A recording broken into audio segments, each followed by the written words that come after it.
Assalamualaikum warahmatullahi wabarakatuh. Selamat siang semuanya, teman-teman mitra PTBS dimanapun Anda berada. Siang ini, alhamdulillahirrahmanirrahim, kita berkesempatan untuk mengikuti Zoom meeting atau Zoom training membahas tentang eco farming dan eco plant protector ya. Yang insya Allah akan dipandu oleh tim konsultan kita yaitu Bapak Wawan Rusman pada siang hari ini.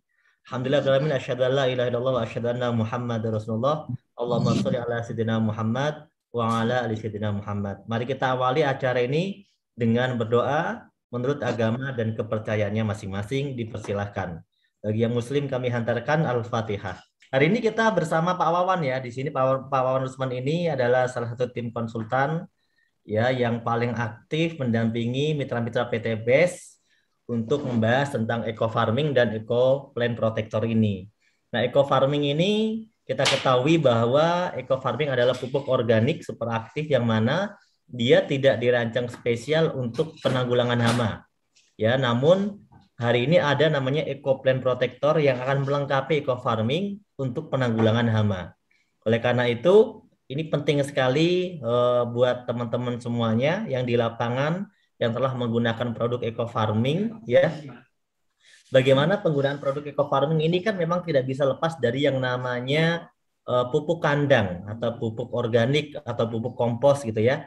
Di mana banyak sekali ya cerita atau fakta yang menjelaskan bahwa beberapa pupuk kandang itu dengan fermentasi yang tidak sempurna, dengan kondisi yang tidak sesuai bisa menyebabkan banyak sekali permasalahan baru seperti adanya hama fusarium ya, layu fusarium, dan itu banyak sekali terjadi di lahan-lahan yang menggunakan pupuk kandang. Oleh karena itu hari ini ada pelengkap daripada eco farming yang insya Allah bisa mengatasi semua itu yaitu eco plant protector. Selengkapnya tentang eco plant protector ini akan dijelaskan oleh Bapak Wawan Rusman. Silakan Pak Wawan. Ya, baik. Baik Pak Nur, terima kasih atas waktunya. Alhamdulillah pada kesempatan ini kita bisa rutin mengadakan seminar Zoom meeting ya di masa PPKM yang jadwalnya entah sampai kapan diperpanjangnya. Baik. Bismillahirrahmanirrahim. Assalamualaikum warahmatullahi wabarakatuh. Bismillahirrahmanirrahim. Tawakkalna 'ala Allah, la haula wala quwata illa billah. Asyhadu an la ilaha illallah, asyhadu anna Muhammadar Rasulullah. Allahumma shalli ala sayyidina Muhammad wa ala sayyidina Muhammad wa bisholli sadri wa yassir amri wa hurmatan lisani yafqahu qawli. Ya, selamat siang. Salam sejahtera untuk kita semua. Ya, alhamdulillah pada kesempatan siang hari ini ya, hari Selasa, rutin setiap hari Selasa kita adakan seminar biasanya di kantor ya, seminar dasar eco farming dan eco plant protector. Nah, karena memang masih masa PPKM, kita arahkan ke Zoom meeting ya. Ke Zoom meeting insya Allah akan rutin setiap hari Selasa ya. Ya, perlu disampaikan bahwa potret pertanian di Indonesia ini sampai sekarang ya, itu belum ada yang bisa mengkomandoi ya. Mengkomandoi kemudian menjadi pionir, bahkan bagaimana caranya kita membuat sebuah solusi, gagasan dan inovasi mengenai pertanian sehat dan ramah lingkungan di Indonesia ya. Jadi ada beberapa komunitas, ada beberapa perkumpulan pertanian organik, tapi belum mengarah ke yang lebih besar lagi gitu ya. Insya Allah PTBS ya sebagai salah satu perusahaan yang mempunyai komitmen di bidang pertanian, insya Allah ke depannya lambat laun akan menjadi motor pergerakan pertanian berkelanjutan ini ya. Karena memang sudah dimulai semenjak bulan Januari 2020 ya, ketika izin edar eco farming ini keluar. Nah, itu adalah titik awal di mana wujud perhatian PTBS terhadap dunia pertanian di Indonesia ya. Terutama pertanian yang memang betul-betul memihak kepada petani, kemudian lebih mengarah kepada konservasi lahan, dan lebih mengedepankan segi makanan yang baik dan menyehatkan. Nah, itulah cita-cita kita, bagaimana caranya bahwa pertanian di Indonesia ini memang betul-betul kita ingin mengundang keberkahan daripada Allah. Karena bagaimanapun tujuan kita hidup di alam dunia ini adalah tujuannya ibadah. Maka para mitra yang tergabung di dalam Zoom meeting pada kesempatan siang ini, dan siapa saja yang mengikuti live streaming di YouTube ya, Best Official, mari kita sama-sama satukan visi dan misi ya.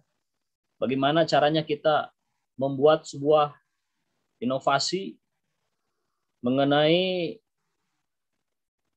potret pertanian di Indonesia untuk saat ini dan masa yang akan datang. Yaitu tentunya potret pertanian yang memang lebih memihak kepada petani-petani kecil, kemudian lebih mengarah pada sehat dan ramah lingkungan, dan juga kita tekankan biaya efisiensi yang seminim mungkin. Karena keuntungan dalam bertani itu bisa dikatakan untung jika biaya produksi lebih kecil dibanding pendapatan. Jadi pendapatannya tinggi, biaya produksi kecil, itu hasil keuntungan. Nah, yang terjadi selama ini bahwa pertanian di Indonesia ini itu terjadi karena permasalahan utamanya adalah faktor dari ilmu pengetahuan. Jadi mohon maaf, banyak para lulusan mahasiswa pertanian yang ternyata memang tidak komitmen di pertanian. Kemudian banyak akademisi, tapi ya itu tadi belum ada arah gitu, harus kemana ini gitu kan. Nah, insya Allah ini PT BES sudah memberikan fasilitas bahwa dalam segi ilmu pengetahuan ini kita alhamdulillah sudah menggandeng beberapa researchers ya, peneliti, terutama untuk arah pertanian berkelanjutan di Indonesia dengan diluncurkannya beberapa produk sarana produksi pertanian, yaitu yang lebih mengarah kepada pertanian sehat dan ramah lingkungan. Nah, kemudian yang kedua, permasalahan pertanian di Indonesia itu setelah ilmu pengetahuan, yang kedua adalah modal. Nah, modal inilah sebuah dilema ya. Petani ini ingin menanam, kemudian modal harus meminjam sana sini, kemudian harus berhutang, kemudian harus mengambil yang ada unsur ribanya. Itu saya pastikan itu pertaniannya tidak akan berkah. Karena bagaimanapun PT BES ini punya visi dan misinya yaitu membebaskan umat dari hutang dan riba. Maka para mitra harus bisa memberikan edukasi kepada petani bagaimana caranya jangan sampai ngehutang dan ngeriba dalam urusan permodalan di bidang pertanian. Itu sudah saya alami bahwa kalau kita bertani masih menggunakan unsur riba, itu ketanamannya tidak akan adem. Jadi meskipun tanaman bagus, harga hancur. Ya mungkin itu jauh dari keberkahan tadi. Nah, yang ketiga adalah marketnya, pasarnya. Nah, ini insya Allah ke depan kita akan berdiskusi antara produsen, kemudian distributor, terus dari pihak PT BES, bagaimana caranya kita paling tidak padi yang kita produksi itu sudah dipastikan nanti minim bahan residu kimia sintetis. Karena apa? Karena pupuknya yang kita pakai eco farming dan kemudian pengendali hama dan penyakitnya menggunakan EcoPlant Protector ini, pengendali hama dan penyakitnya yang memang betul-betul ramah lingkungan. Nah, insya Allah ke depan kita akan duduk bersama-sama memikirkan bagaimana gabah itu akan kita serap dan akan kita produksi sebagai beras yang memang betul-betul sehat dan menyehatkan tanpa residu kimia sintetis sedikit pun. Nah, itu arah ke depannya insya Allah. Jadi potret pertanian Indonesia mulai dari ilmu pengetahuan, insya Allah kita update terus, kita adakan Zoom meeting, seminar atau apa saja. Kemudian urusan modal tadi bagaimana caranya sudah saya arahkan. Kemudian yang ketiga adalah urusan market. Nah, market ini sedang kita pikirkan karena ada beberapa produsen produsen dari eco farming sudah menghubungi saya juga. Alangkah baiknya kita membuat solusi bagaimana caranya kita ini hasil dari pertanian yang lebih mengarah kepada sehat dan ramah lingkungan tadi akan kita tampung hasilnya gitu ya. Paling tidak di Pulau Jawa dulu ini bagaimana, nanti filmnya mungkin setelah PPKM ini selesai, insya Allah akan kita bicarakan secara lebih detailnya gitu. Karena bagaimanapun owner PT BES ini owner yang dermawan, beliau sering sodakoh beras. Nah, nanti para leader, para mitra yang ingin bersodakoh beras, belinya di perusahaan ini nih, perusahaan bersama-sama ini ya. Itu arah ke depannya insya Allah ya. Kemudian Bapak dan Ibu, bahwa brand eco farming ya, brand eco farming ini sampai sekarang di tengah-tengah masyarakat ada yang pro, ada yang kontra, itu suatu sunatullah ya, bukan suatu hambatan bagi kita. Karena bagaimanapun eco farming ini disukai dan tidak disukai telah membawa arah perubahan potret pertanian di Indonesia ya.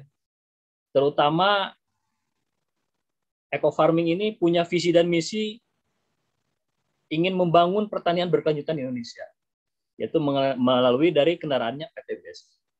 Nah, kemudian dari brand eco farming ini sendiri, jadi perlu disampaikan Bapak dan Ibu, jika masih ada yang bingung eco farming itu apa gitu. Memang betul komponen super aktif karena itu hanya sebuah penjabaran, tapi secara intinya bahwa eco farming itu berbicara tentang istilah ekologi, berarti ilmu yang mempelajari tentang keramahan lingkungan. Nah, farming itu adalah aktivitas pertanian yang kita simpulkan semua aktivitas pertanian, peternakan, perikanan, perkebunan, kehutanan, secara keseluruhan itu kita kategorikan aktivitas pertanian, termasuk peternakan. Jadi eco farming ini adalah sebuah gerakan pertanian secara keseluruhan tadi yang termasuk ada peternakannya, ada perikanannya, ada perkebunannya, dengan mengedepankan solusi pertanian sehat dan ramah lingkungan. Jadi kita akan tetap menjunjung keramahan lingkungan di dalam aktivitas pertanian tersebut. Itulah brandnya eco farming yang akan kita bangun terus-terusan supaya yang namanya brand eco farming ini nanti identiknya bukan lagi hanya berupa pupuk, tapi sudah bagian daripada gaya hidup pertanian modern masa kini yang di dalamnya ada teknologi. Nah, salah satunya yang kita gunakan adalah selain dari mekanisasi ke depannya mungkin ya, salah satunya kita dari sarana produksi dulu, mulai dari teknologi mikroba. Karena teknologi mikroba ini adalah teknologi yang sudah diketemukan, atau cara pertanian ramah lingkungan ini sudah diketemukan pada abad 6 Hijriah. Pada tahun 600 Hijriahan ya, di Andalusia Spanyol dulu, yaitu ada tokoh pencerah pertanian muslim yang namanya Abu Zakaria Ibnu Al-Awwam. Nah, beliaulah yang membawa pertanian yang ramah lingkungan. Beliau membuat kitab Al-Filaha. Kemudian kitabnya ini yang sekarang sudah dipakai oleh negara-negara besar, yaitu untuk mencukupi ketersediaan pangannya itu dengan cara bertani yang ramah lingkungan. Nah, makanya di sini PT BES insya Allah ke depannya tetap akan membawa narasi-narasi tentang pembangunan pertanian berkelanjutan di Indonesia. Karena inilah bagian daripada ibadah kita yang intinya kita ini di umur-umur kita ini masing-masing punya jatah, kulu ajalin musamma, supaya lebih bermanfaat lagi ya. Khairunas anfa'uhum linnas. Jadi manusia yang beruntung itu manusia yang bermanfaat untuk orang lain. Makanya ini cita-cita mulia. Jadi brand eco farming ini akan kita terus gaungkan ke seluruh pelosok di Indonesia, di daerah-daerah. Bagaimana caranya petani di Indonesia ini kita buka mindset-nya bahwa pertanian itu tidak selamanya harus menggunakan racun kimia berbahaya, atau tidak harus menggunakan bahan-bahan yang katakanlah bisa mematikan hama, padahal faktanya seperti sekarang yang namanya wabah warang batang coklat sedang mewabah di Indonesia. Banyak ratusan hektar, ribuan hektar diserang warang dan akhirnya petani gagal panen. Nah, ini apa yang terjadi kok bisa seperti ini? Nah, makanya nanti sedikit demi sedikit Akan kita bahas bagaimana cara mengendalikan hama dan penyakit tanaman, tapi tanpa menggunakan racun, tapi bisa dikendalikan. Nah, inilah salah satu teknologi yang akan kita bahas pada kesempatan siang hari ini.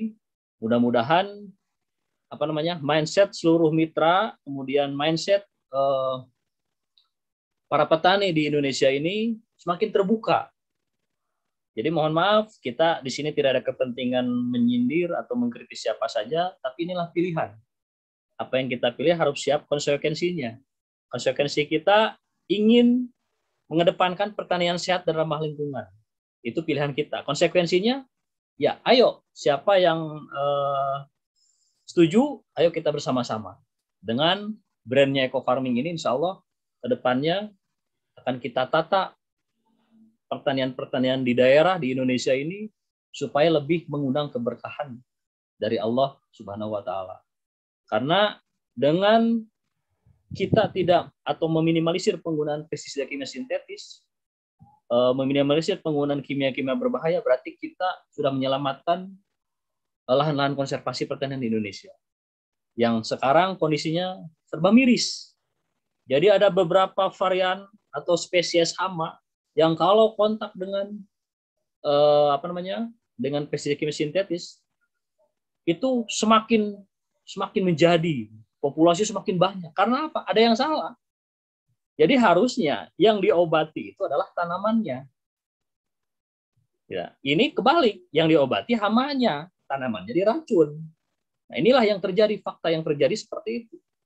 Nah, makanya kita kembalikan lagi kepada konsep ilahiyah yang sudah Allah berikan, karena memang menurut sejarah, meskipun ada beberapa sejarah yang menyampaikan bahwa kaum Ansor yang ada di Yastrib adalah berprofesi bertani, ya. Kaum Muhajirin berprofesi sebagai pedagang atau para saudagar. Nah, itu ketika disatukan melalui momentum hijrah, ya, itu dengan kekuatan karena tujuan wa marsalnaka ila kafatan linnas wa marsalnaka ila rahmatan alamin, dengan izin Allah 2/3 dunia ditaklukkan oleh pasukan Rasulullah. Jadi antara berdagang dan bertani, inilah yang bisa mengangkat suatu martabat sebuah negara. Nah, makanya di sini bentuk yang namanya pertanian itu adalah suatu kedaulatan sebuah negara dilihat dari pertanian dulu. Karena konsep ilahiyah pernah menyampaikan alazi atamahum minju iwa manomin khauf, bahwa keamanan itu akan tercipta jika ketersediaan pangan itu tercukupi. Itu konsep ilahiyah. Jadi gonjang-ganjing sebuah negara dilihat dari ketersediaan pangan dulu. Karena tujuan manusia diciptakan itu selain daripada ibadah, yaitu untuk memenuhi hajat hidupnya, makannya. Nah, makanya di sini akan kita arahkan bahwa petani itu pekerjaan yang mulia. Saya sampai sekarang masih bertani, alhamdulillah saya nikmati. Dan itu adalah pekerjaan yang mulia. Karena bagaimanapun petani itu sebagai pahlawan kehidupan. Tapi di Indonesia ini malah miris gitu kan. Katanya pahlawan kehidupan, tapi kok, nah sudah kita tidak usah ceritakan sampai mendalam. Ayo, ini kita pilihan kita. Bagaimana caranya kita meminimalisir penggunaan atau menekan biaya produksi itu seminim mungkin. Tujuannya apa? Tujuannya untuk meningkatkan hasil yang didapat oleh para petani.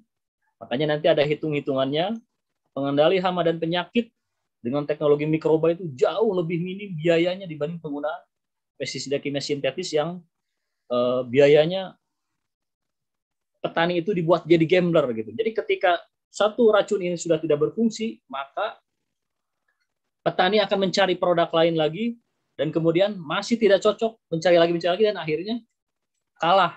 Modal semakin tinggi, pendapatan tidak ada, karena serangan hama semakin membabi buta, dan akhirnya petani tidak dapat apa-apa. Nah, itu yang terjadi. Maka hidup itu pilihan, apa yang kita pilih harus siap konsekuensinya. Alhamdulillah, tim konsultan, para researchers, produsen, eco farming, dan eco plant protector, kita sudah ada kesepakatan bahwa kita ini dalam bertani tetap ingin mengedepankan apa yang disebut dengan sebagai pemberi pencerahan dan pemberi solusi pertanian sehat dan ramah lingkungan dengan brandnya Eco Farming. Nah, makanya akan saya buka slide ya.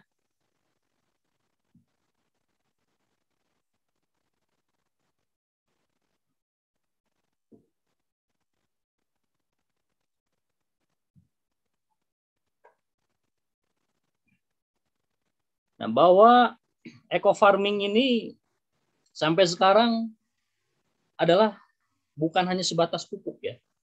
Akan kita kembangkan lagi supaya mindset, supaya makna semakin luas.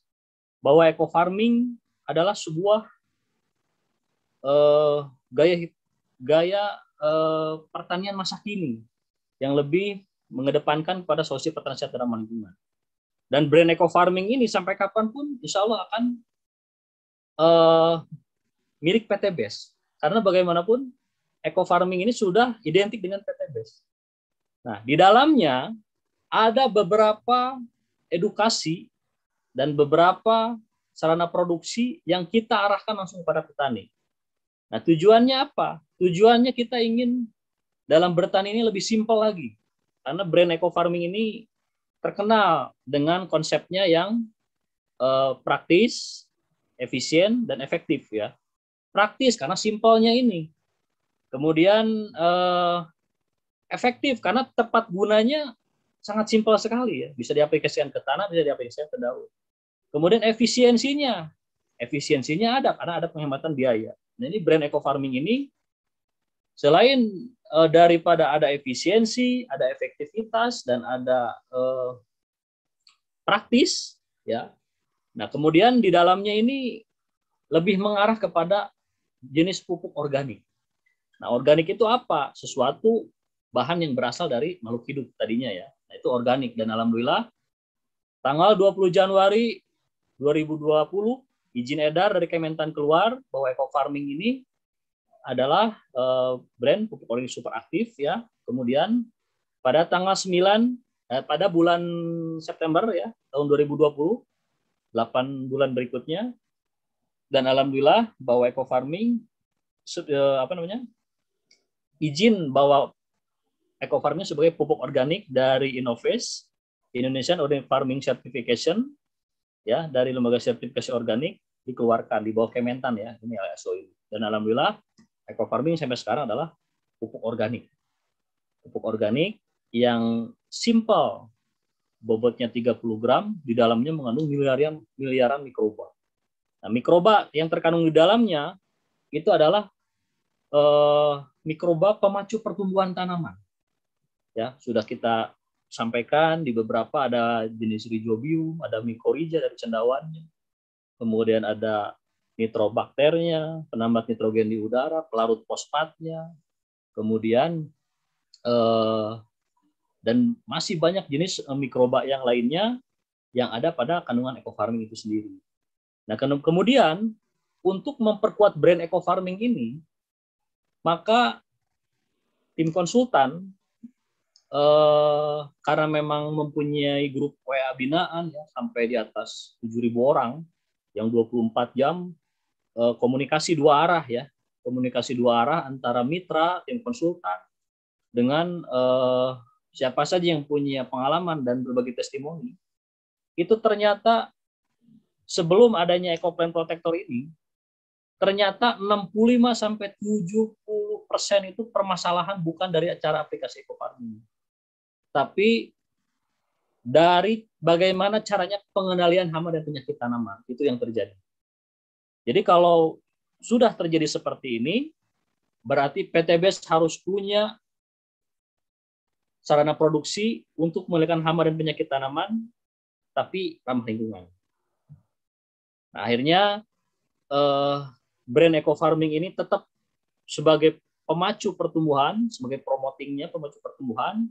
Dan kita harus mengimbangi apa yang disebut dengan eco farming, eco plant protector. Nah, ini eco plant protector ini bukan saingannya eco farming, tapi brand eco farming ini nantinya akan hampir sama dengan brandnya LVN ya. Ada LVN kolagen, ada LVN slim, ada LVN kalsi. Nah, itu semuanya itu brandnya LVN ya. Nah, ini eco farming ini nanti ada beberapa varian. Nah, ini EcoPlant Protector. Nah, ini untuk pengendali hama dan penyakit tanaman untuk memperkuat pupuk organik eco farming itu sendiri. Karena diawali dari tadi bahwa pangsa pasar eco farming ini diambil alih oleh para produsen pestisida kimia sintetis. Jadi kalau kita masih menggunakan racun herbisida, racun insek dan fungisida, akarisida, dan lain-lain, berarti kita di dalam aplikasi eco farming ini sudah batal secara kaidah-kaidah. Jadi sudah tidak ramah lingkungan lagi. Nah, makanya paling tidak kita meminimalisir. Nah, target kita bagaimana caranya menggunakan eco plant protector ini. Nah, supaya meminimalisir tadi penggunaan racun-racun kimia berbahaya. Ya. Nah, kemudian selanjutnya bahwa eco plant protector ini adalah sebuah pengendali organisme pengganggu tanaman, ya. OPT, ya. OPT berbasis makhluk hidup, mikroorganisme, bebas residu dan ramah lingkungan. Nah, ini bahwa eco farming, eco plant protector ini adalah pendamping eco farming di dalam mengendalikan hama dan penyakit tanaman. Spesifiknya adalah dari jenis mikroba patogen yang terdiri dari bakteri dan cendawan. Kemudian untuk hamanya lebih cenderung kepada jenis insekta, ya, serangga, ya. Nah, kemudian bebas residu karena memang ini tidak mengandung racun dan racunnya ini insya Allah aman, ya, aman hanya dari aktivitas metabolisme dari mikroba agen hayati ini, kemudian bisa menghasilkan senyawa metabolit yang bersifat antibiolisis untuk organisme yang lain, terutama hama dan penyakit yang ada pada media tanam. Nah, itu secara umumnya, ya. Dan ini aman untuk manusia meskipun tidak boleh dimakan. Jadi sekarang aplikasikan penyemprotan, besok sayuran yang dimakan ini aman. Makanya ini saya sampaikan, ini adalah sebuah teknologi pertama di dunia yang bisa menggabungkan berbagai macam mikroba yang terdiri dari bakteri dan cendawan, ya. Jadi ada kandungannya ada yang disebut dengan Gliocladium. Nah, ini dari sini, ya, Gliocladium. Kemudian ada juga yang disebut dengan Trichoderma. Ada yang disebut dengan Beauveria bassiana. Nah, kemudian ada juga yang disebut dengan Streptomyces. Ini ada semua ini. Ini bukan zat, ya, tapi dari Streptomyces. Bahan, nah, kemudian sebagai penghasil antibiotik. Jadi kalau Bapak dan Ibu mengaplikasikan eco plant protector ini pada tanaman yang sudah mengeluarkan lendir, kemudian busuk, nah itulah Streptomyces akan memulihkan sebagai antibiotik. Kemudian ada lagi tadi Beauveria bassiana, kemudian ada lagi Pseudomonas fluorescens yang bisa menetralisir racun, karbon, dan residu-residu dari hasil reaksi kimia dari dalam tanah. Nah, itu bisa bisa dinetralisir dengan mikrobanya agen hayati eco plant protector ini. Makanya ini produk, alhamdulillah kehadirannya sudah ditunggu-tunggu para petani, ya. Karena memang dari cara penggunaannya sangat simpel sekali, ya. Itu gambaran 5 dari cendawan dan bakteri, ya. Dari jenis cendawan dan bakteri yang untuk pembukanya dulu nih. Nah, jadi tadi yang sudah bergabung ketika di awal sudah saya perlihatkan beberapa testimoni grup yang kita buat di dalam grup WA. Makanya nanti Bapak Ibu yang belum gabung di grup ini, nanti saya sharing nomor WA saya, ya. Kemudian dari grup yang 2 arah ini, komunikasi 2 arah ini 24 jam, itu ada sekitar 7.000 orang lebih.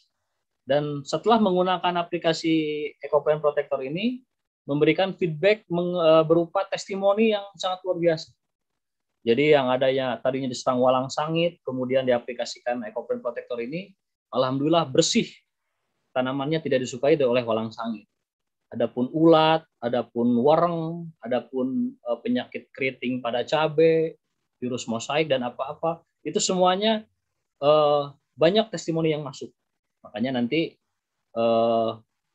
bisa, ya, yang belum bergabung nanti bisa gabung. Nah, kemudian berikutnya berbicara tentang sustainable agriculture, ini insya Allah tetap akan kita terus gaungkan bahwa pertanian berkelanjutan di Indonesia ini harus terus kita gaungkan. Karena berbicara tentang sustainable, keberlanjutan, atau pertanian berkelanjutan, pembangunan pertanian berkelanjutan, itu sampai sekarang sudah tidak ada lagi yang memotori, menggawangi, dan yang menjadi aktivisnya tidak ada. Maka ini insya Allah akan dimotori oleh PT BES. Karena kita ini peduli terhadap petani di Indonesia. Tujuannya apa? Tujuannya kita ingin bahwa petani itu sudah layaknya tersenyum, petani itu sudah layaknya memiliki hasil produksi gabah kering panen itu rata-rata harus di atas 10 ton. Nah, inilah yang sedang kita pikirkan bahwa PT BES ke depan insya Allah akan memproduksi juga benih padi yang tidak dimiliki oleh perusahaan manapun, yang insya Allah benih padi tersebut hasil dari penelitian dari researchers yang memang tergabung dalam tim konsultan ini yang ingin sama-sama membesarkan dan sama-sama ingin memberikan solusi untuk pertanian di Indonesia. Nah, jadi intinya bahwa pembangunan pertanian berkelanjutan ini intinya adalah low external input sustainable agriculture. Jadi kita akan menekan sekecil-kecilnya yang namanya penggunaan pestisida kimia sintetis dan pupuk kimia anorganik. Itu tujuannya. Kemudian pestisida kimia sintetis ini kenapa kita harus menekan? Karena kita ingin mengundang keberkahan di dalam bertani, tadi sudah sampaikan. Dan kita tidak ingin meracuni tanah, tidak ingin meracuni apa yang disebut dengan tanaman, tidak ingin meracuni hasil produktivitas dari apa yang kita budidayakan, dan yang keempat, tidak meracuni orang. Itu targetnya Sustainable Agriculture Development ini adalah low external input sustainable agriculture, yaitu ingin menekan penggunaan pestisida kimia sintetis. Nah, kemudian dikemanakan arahnya? Diarahkan kepada produk yang disebut dengan eco-friendly protector, yaitu produk yang memang pengendali hama dan penyakit pada tanaman dengan menggunakan teknologi mikroba yang ramah lingkungan dan tanpa residu. Itu intinya ya. Nah, kemudian produk pertanian mengandung residu kimia yang berbahaya untuk kesehatan, itu menyebabkan penyakit degeneratif. Jadi sering saya sampaikan bahwa 85% kesehatan manusia itu ditentukan dari intake apa yang dia makan. Makanya di dalam konsep ilahiyah, di dalam Islam ya, sunnah, bahwa untuk menyehatkan tubuh manusia itu setiap perputaran 365 hari sekali itu ada yang namanya 1 bulan kita detoksifikasi melalui saum Ramadan.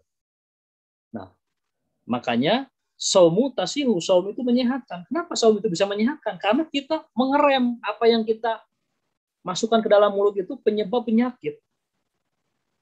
Detoksifikasi selama 365 atau 12 bulan itu 1 bulannya atau 11 bulannya. 11 bulan, kemudian 1 bulannya itu dijadikan detoksifikasi untuk kesehatan. Karena perlu diketahui bahwa bahwa penyebab penyakit degeneratif menurutnya fungsi organ tubuh manusia itu berasal dari intake asupan yang kita makan, yang berasal dari mana? Yang berasal salah satunya dari residu kimia berbahaya pada komoditas hasil produktivitas pertanian. Selain dari polusi ya, polusi, kemudian pengawet, pewarna, kemudian monosodium glutamat, mononatrium glutamat, kemudian banyak zat-zat yang bisa menyebabkan karsinogenik dan penyebab penyakit degeneratif. Nah, yang kita bahas ini spesifik yang mengandung residu kimia berbahaya dari pestisida. Jadi tahun 70-an itu belum terdengar. Silakan cerita kepada orang-orang tua kita ya yang sudah pada sepuh. Itu tahun 70-an tidak ada yang namanya penyakit diabetes mellitus. Nah, sekarang usia 35 sudah terkena diabetes, akhirnya badan menyusut dan kemudian akhirnya wafat. Nah, itulah yang terjadi. Nah, kemudian bayi baru lahir sudah divonis dengan kadar gula bisa tembus di atas 400 mg per desiliter dan divonis oleh dokter meninggal. Nah, ini dari mana asalnya?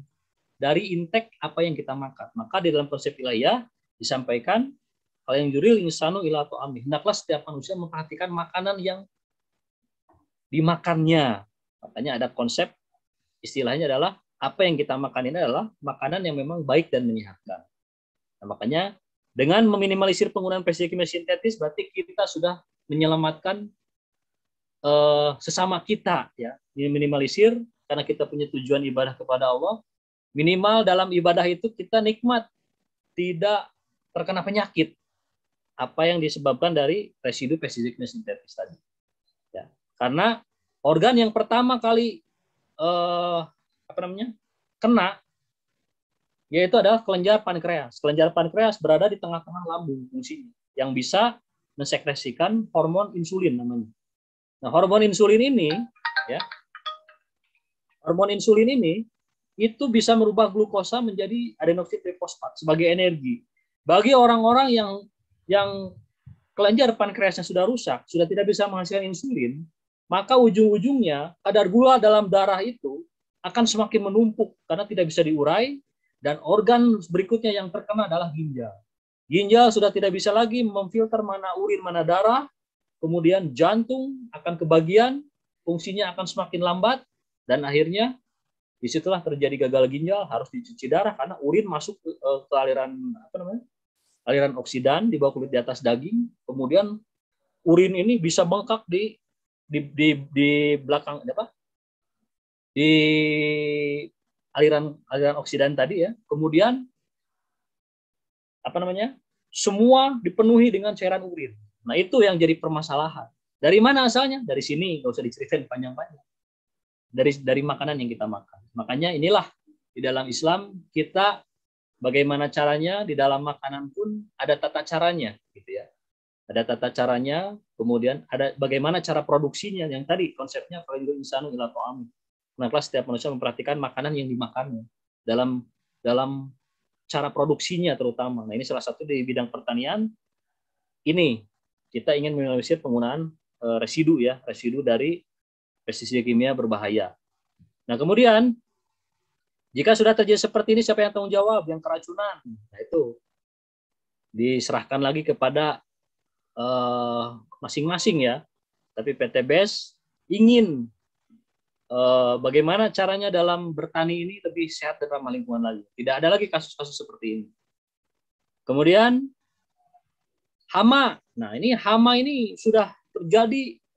Jadi agen hayati ini, Ecoplant Protector ini menghadapi fase di mana setelah revolusi hijau ini tercetus tahun 50-an, kalau di Indonesia mulai tahun 70-an, itu kita menghadapi di mana hama ini semakin resisten, semakin kebal, dan bermutasi. Bermutasi itu yang tadinya lemah menjadi semakin kuat, dan kebanyakan strain baru. Jadi Bapak dan Ibu jangan heran, mohon maaf. Tahun 70-an atau tahun 70-an pertama revolusi hijau itu bergulir di Indonesia, itu kita mengaplikasikan insektisida dengan di situ ada tulisan 5 EC, 5 emulsifiable concentrat, ya. Berarti satuannya ppm, ya. Itu ulat langsung mati. Tapi sekarang sampai 100 sampai 150 EC pun tetap ulat itu cuma ketawa-ketawa saja. Dan inilah fakta dilematisnya seorang petani ketika menghadapi seperti ini. Sedangkan biaya aplikasi penyemprotan itu tidak murah. Makanya kita mengadakan komunikasi dengan petani padi di Kerawang. Itu padinya kalau ingin bagus, setiap aplikasi itu 800 sampai 1 juta. Dicampur-campur mana insek, mana fungi, mana pupuk daun, itu 1 kali aplikasi. Kalau ada serangan karena takut gagal, berarti rentannya, intervalnya 7 hari sekali. Dan kebayang itu biayanya berapa? Kalau dalam satu periode penanaman saja, 8 kali aplikasi sampai 10 kali. Kalau dihitung 800 saja, 800.000 sudah 8 juta, 8 sampai 10 juta biaya pengamatan penyakit tanamannya saja. Nah, sedangkan hama terus bermutasi karena hamanya diobatin, tanamannya diracun. Nah, makanya harus seperti apa? Nah, makanya kita harus buka mindset-nya dulu. Tidak selamanya kita mengendalikan hama dan penyakit itu menggunakan racun. Yaitu salah satunya adalah dengan teknologi mikroba. Nah, kemudian Dampak kerusakannya sudah tidak usah ceritakan lagi, di mana-mana sudah terjadi kerusakan. Makanya PT BES ini peduli, sayang terhadap negeri kita ini. Bagaimana caranya kita terus mengedukasi para petani, ya, mengedukasi para petani, kemudian para pengusaha tani juga harus berpikir, para pejabat yang terkait, ayo kita sama-sama kita arahkan petani Indonesia ini supaya lebih sehat dan ramah lingkungan lagi dengan brandnya eco farming ini. Ada yang suka, ada yang tidak suka, itu suatu hal yang wajar. Dan kita tidak usah memikirkan yang tidak suka, karena yang suka itu pasti akan lebih banyak. Dan ini adalah visi misi yang akan kita bawa, bahwa potret petani Indonesia ini kita tidak selamanya tidak selamanya kita mengedepankan bisnisnya, tapi di sini ada nilai edukasi yang salah satunya bagian daripada ibadah. Nah, makanya ini dampak kerusakannya bisa dibaca ya. Kemudian ada lagi dampak paparan pestisida, ini dari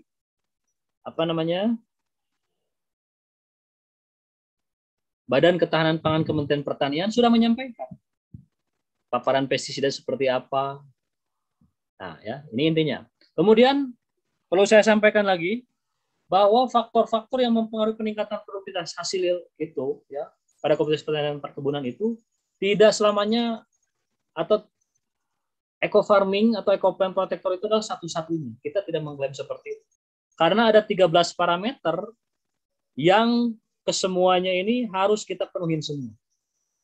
Contoh, ketika brand eco farming ini muncul, pupuk organik super aktif, yang diuntungkan siapa? Yang diuntungkan adalah produsen benih.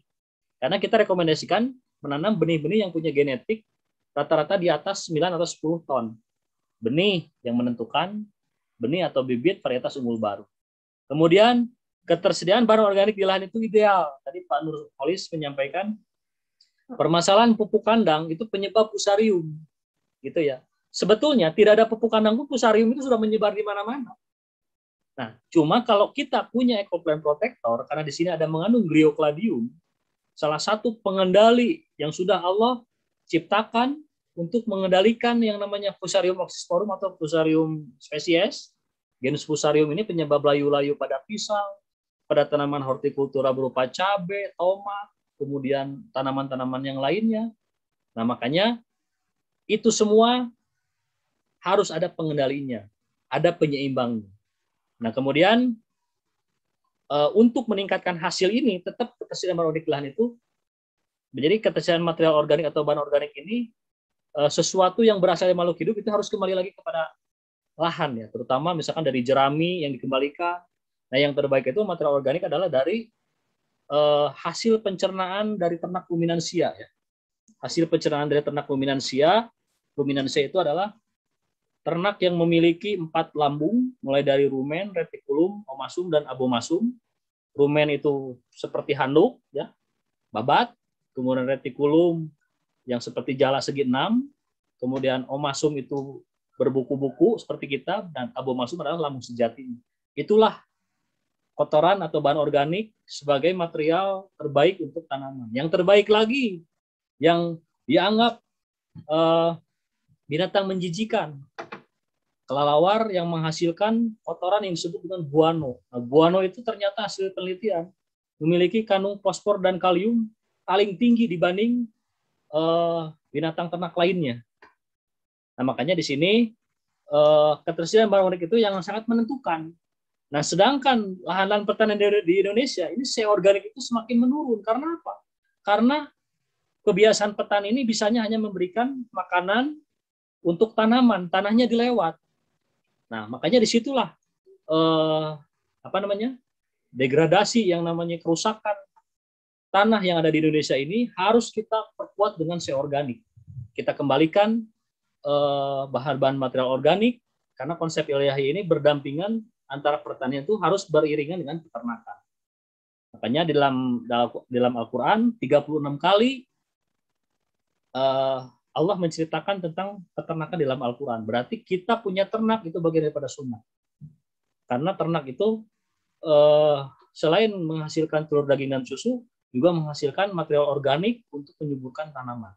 Nah, eco farming, eco plant protector adalah teknologi mikroba untuk proses penguraian material tersebut supaya lebih cepat dan untuk memproteksi tanamannya. Kemudian sinar matahari, lama penyinaran ini sangat menentukan. Bapak dan Ibu silakan nanam porang di daerah terbuka. Bandingkan dengan porang yang ada di naungan. Itu produktivitasnya pasti akan jauh lebih tinggi yang di naungan. Dan perlu saya sampaikan, tahun 2019 Indonesia ini adalah eksportir porang terbesar di dunia. Loh, kok bisa menjadikan Indonesia sebagai eksportir terbesar porang di dunia tahun 2019? Siapa yang nanam? Ternyata orang tua kita dahulu menanam porang itu rata-rata bisa panen di atas 15 kilo per umbinya itu. Nah, kemudian karena sedang dibutuhkan oleh Jepang sebagai bahan baku pengganti tepung terigu ya dari gandum. Nah, kemudian semua porang-porang yang ada di Indonesia ini didongkel oleh anak cucunya, dijual, dan tercatat sejarah tahun 2019 Indonesia sebagai eksportir terbesar porang di dunia. Tapi sekarang tidak ada. Semua mengarah kepada menanam. Nah, makanya ada porang, ada iles, ada suweng. Nah, itu beda ya. Nah, ini porang ini karena kita berhubungan dengan sinar matahari, tidak suka ditanam di daerah yang terbuka. Dia harus ada di naungan, di sela-sela pohon besar. Nah, itulah porang ya. Salah satunya sinar matahari. Kemudian teknologi mikroba. Nah, ini teknologi mikroba, salah satunya ekoplant protector dan eco farming ya. Kemudian pH tanah ideal di 6-7, salinitas kadar garam. Nah, lahan yang ada di pesisir pantai kalau kita tanam tanaman padi misalkan yang tidak toleran terhadap kandungan salinitas, itu anakan tidak akan berkembang. Karena natrium klor ini ya, garam itu adalah hara mikroesensial yang dibutuhkan tanaman, tapi dalam jumlah besar itu tanaman bisa keracunan. Makanya banyak padi yang di pesisir pantai tidak berkembang anakannya. Tapi bagi komoditas bawang merah, kemudian cabai, ya, semangka, itu malah bagus. Nah, itulah tanaman yang toleran terhadap salinitas. Makanya ini salah satunya penentunya adalah salinitas kadar garam. Kemudian ketersediaan air. 12 parameter sudah kita penuhi, kemudian ketersediaan air tidak ada, percuma. Tidak ada petani yang jago kalau tidak ada air. Dan eco farming, eco protector tidak bisa spekulasi. Kita mentang-mentang punya pupuk bagus, punya pengendali hama dan penyakit bagus, kemudian kita mau aplikasikan di lahan yang tidak ada air, tetap tidak bisa, karena air itu adalah 80% kandungan dari tanaman itu adalah air, sama seperti manusia ya. Nah, kemudian relatif humidity, kelembaban udara nisbi ini sangat menentukan. NPK berimbang, hara makro, mikro, kemudian zat pengatur tumbuh. Nah, insya Allah ke depan brand eco farming pun akan diperkuat juga dengan zat pengatur tumbuh supaya lebih dahsyat lagi. Kemudian jarak tanam ideal, pengendali hama dan penyakit tanaman, pengendali gulma, panen dan panen. Nah, ini intinya 13 parameter ya.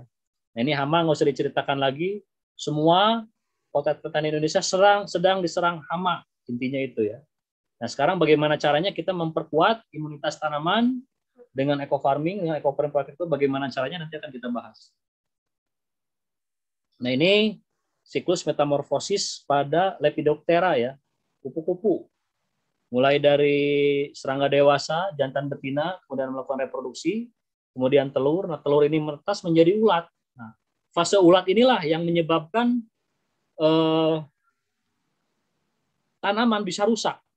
Bisa di atas 80% dengan serangan ulat. Apalagi seperti di kubis, kemudian di bawang. Ini pada teriak-teriak nih petani bawang masuk ke musim kemarau ini. Karena memang di bagian daun paling dalam itu kan oksigen yang terjebak itu di mana serangga dewasa itu menyimpan telurnya itu di dalam, dan disitulah pestisida apapun tidak akan bisa tembus, mau pakai sistemik mau pakai yang kontak. Nah, salah satunya adalah untuk meningkatkan imunitas tanaman kita harus memiliki mikroba ya, kandungan mikroba ini. Tolong angkat ya.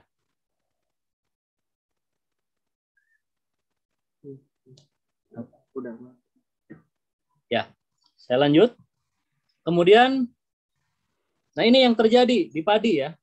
Padi kalau sudah terserang yang namanya kupu-kupu seperti ini, ya, kupu-kupu disebut sundep ini. Nah, kemudian beranak, bertelur di bawah bertelur dulu, kemudian netas. Kemudian setelah menetas itu akan menggerek apa yang disebut dengan batang padi, disebut sundep. Ada sundep, ada beluk. Ini dari dulu tahun 70 sampai sekarang ini masih ada. Tapi hama yang sekarang ini adalah hama yang bermutasi. Genetikanya sudah berbeda dia. Dia sudah kebal. Jadi semprotnya cuman lewat doang, kuyang-kuyang dikit doang. Nah, makanya di sini apa solusinya yang cerdas? Karena memang kita ini akan membawa narasi bahwa petani itu harus cerdas gitu ya. Makanya ada Zoom meeting petani cerdas PTBS yang kita adakan. Artinya apa? Karena selama ini mohon maaf petani yang sekarang itu tidak rasional. Jadi kalau ada sudah seperti ini, mau pakai minyak tanah, mau pakai bensin sudah tidak masuk akal. Karena saking harus pakai apa? Belum bab tikus. Wah, itu sudah tidak bisa, sudah banyak yang stres gara-gara seperti itu. Nah, makanya kita urai sedikit-sedikit apa yang harus kita kerjakan di dalam mengendalikan hama dan penyakit tanaman. Nah, kemudian ini penyakit. Kalau penyakit arahnya dari segi psikologis ya. Mulai dari warna, kemudian bentuk, kemudian jadi ada perubahan ya, perubahan bentuk dari warna, kemudian bentuk, kemudian dari psikologisnya. Nah, inilah serangan daripada penyakit. Nah, itu kita harus bisa membedakan mana serangan hama, mana serangan penyakit ya. Nah, kemudian intinya langsung. Nah, ini ya. Bahwa agen hayati Ecoplant Protector ini atau agen hayati ini dibagi 4. Pertama ada agen antagonis.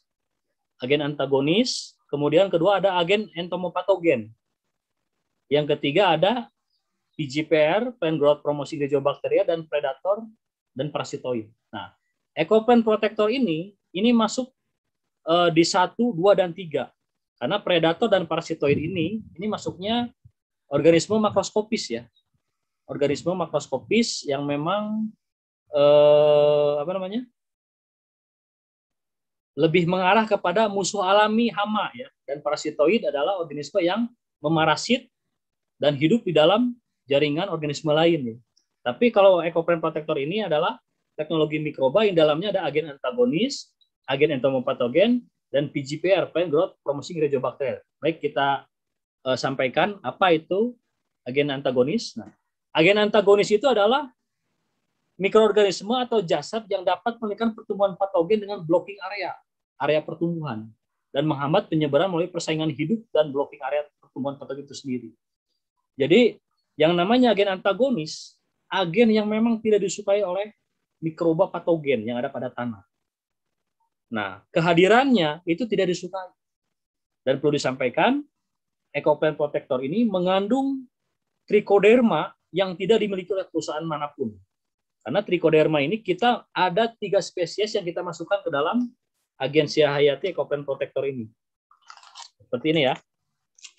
Nah, ini sudah mengandung trichoderma 3 spesies yang tidak mungkin saya ceritakan di sini ya.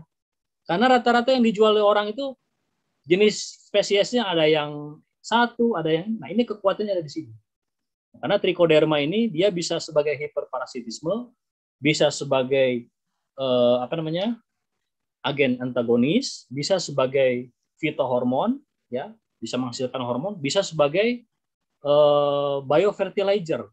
Nah, makanya agen hayati ini ketika diaplikasikan ke tanah, material organik yang tadinya tidak terurai, kalau kontak dengan trichoderma itu semuanya akan bisa terurai.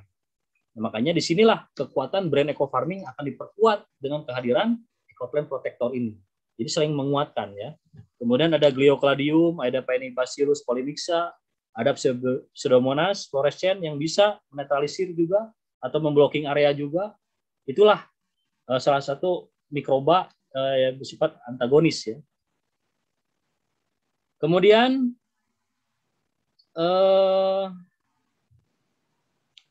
agen entomopatogen. Nah, agen entomopatogen ini dia lebih bersifat untuk menghambat penyebaran hama ya. Jadi kalau salah satunya ya itu adalah Bacillus thuringiensis. Bacillus thuringiensis itu adalah bakteri yang memang kalau sudah menginfeksi hama itu mengandung yang namanya kristal ya, kristal BT ya, Bacillus thuringiensis itu akan menghancurkan yang namanya tubuh hama sehingga menyebabkan dehidrasi. Sama seperti halnya pada Hipa dan Mycelium pada Befaria bassiana. Nah, inilah entomopatogen. Jadi kalau kita ada belalang kesemprot agensi hayati Ecopen Protector, set, nah itu hitungan beberapa jam ke depan, pertama akan dirusak sistem seksualnya dulu. Jadi dia sudah tidak hasrat lagi untuk kawin, untuk reproduksi. Nah akhirnya apa? Akhirnya tidak mau makan. Tidak mau makan, kemudian hidupnya nggak tenang, gelisah. Kemudian ketika terbang, akhirnya matinya di tempat yang lain. Inilah dahsyatnya dari agen entomopatogen yang ada pada agensi hayati Ecopen Protector yang bisa mengendalikan semua jenis hama dari golongan insekta ya, terutama dari golongan serangga. Jadi kalau kontak dengan ini sudah dipastikan akan mati. Kemudian agen PGPR ini salah satunya bisa masuk ke Pseudomonas juga. Karena Pseudomonas fluorescens ini ada pada kandungan agen hayati Ecopen Protector ya. Jadi intinya agen PGPR ini kalau diceritakan panjang. Makanya ketika mengaplikasikan Ecopen Protector pada tanaman, itu kok tanaman tiba-tiba seperti dipupuk. Nah, itulah dari kinerja mikroba yang akan memperkuat brandnya mikroba ecofarming itu sendiri. Jadi kita main mikroba saja di sini sekarang. Biarkan pasukan yang tanpa dibayar ikhlas untuk peradaban hidup manusia akan kita pakai sebagaimana ini sudah pernah dipaparkan juga di zaman pertanian di Andalusia dulu ya. Meskipun di situ belum diketemukan yang namanya mikroskop, tapi diketahui ada mikroorganisme kecil yang bisa menyuburkan tanah. Nah, ini semua akan kita kembalikan kepada teknologi mikroba. Nah, kemudian ini predator ya, tidak bisa diceritakan karena yang ini tidak masuk ya. Nah, kemudian cara aplikasinya bagaimana? Nah, pertama, manfaatnya apa? Manfaatnya untuk meningkatkan imunitas tanaman, mencegah serangan hama dan penyakit pada tanaman, mematikan hama dan penyakit secara sistemik, mencegah sumber infeksi dan penyakit untuk menyebar kembali, melindungi perkecambahan biji, umbi, dan akar-akaran, tanpa residu dan ramah lingkungan. Inilah manfaatnya.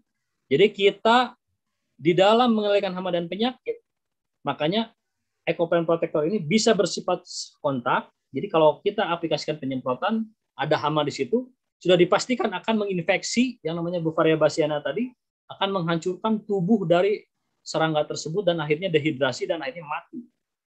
Nah, itu bersifat kontak. Ada yang bersifat dengan kontak lambung. Jaringan yang dimakan setelah diaplikasikan Ecopen Protector, itu ketika dimakan akan masuk ke dalam lambungnya hama dan tetap ujung-ujungnya hama akan mati. Ya.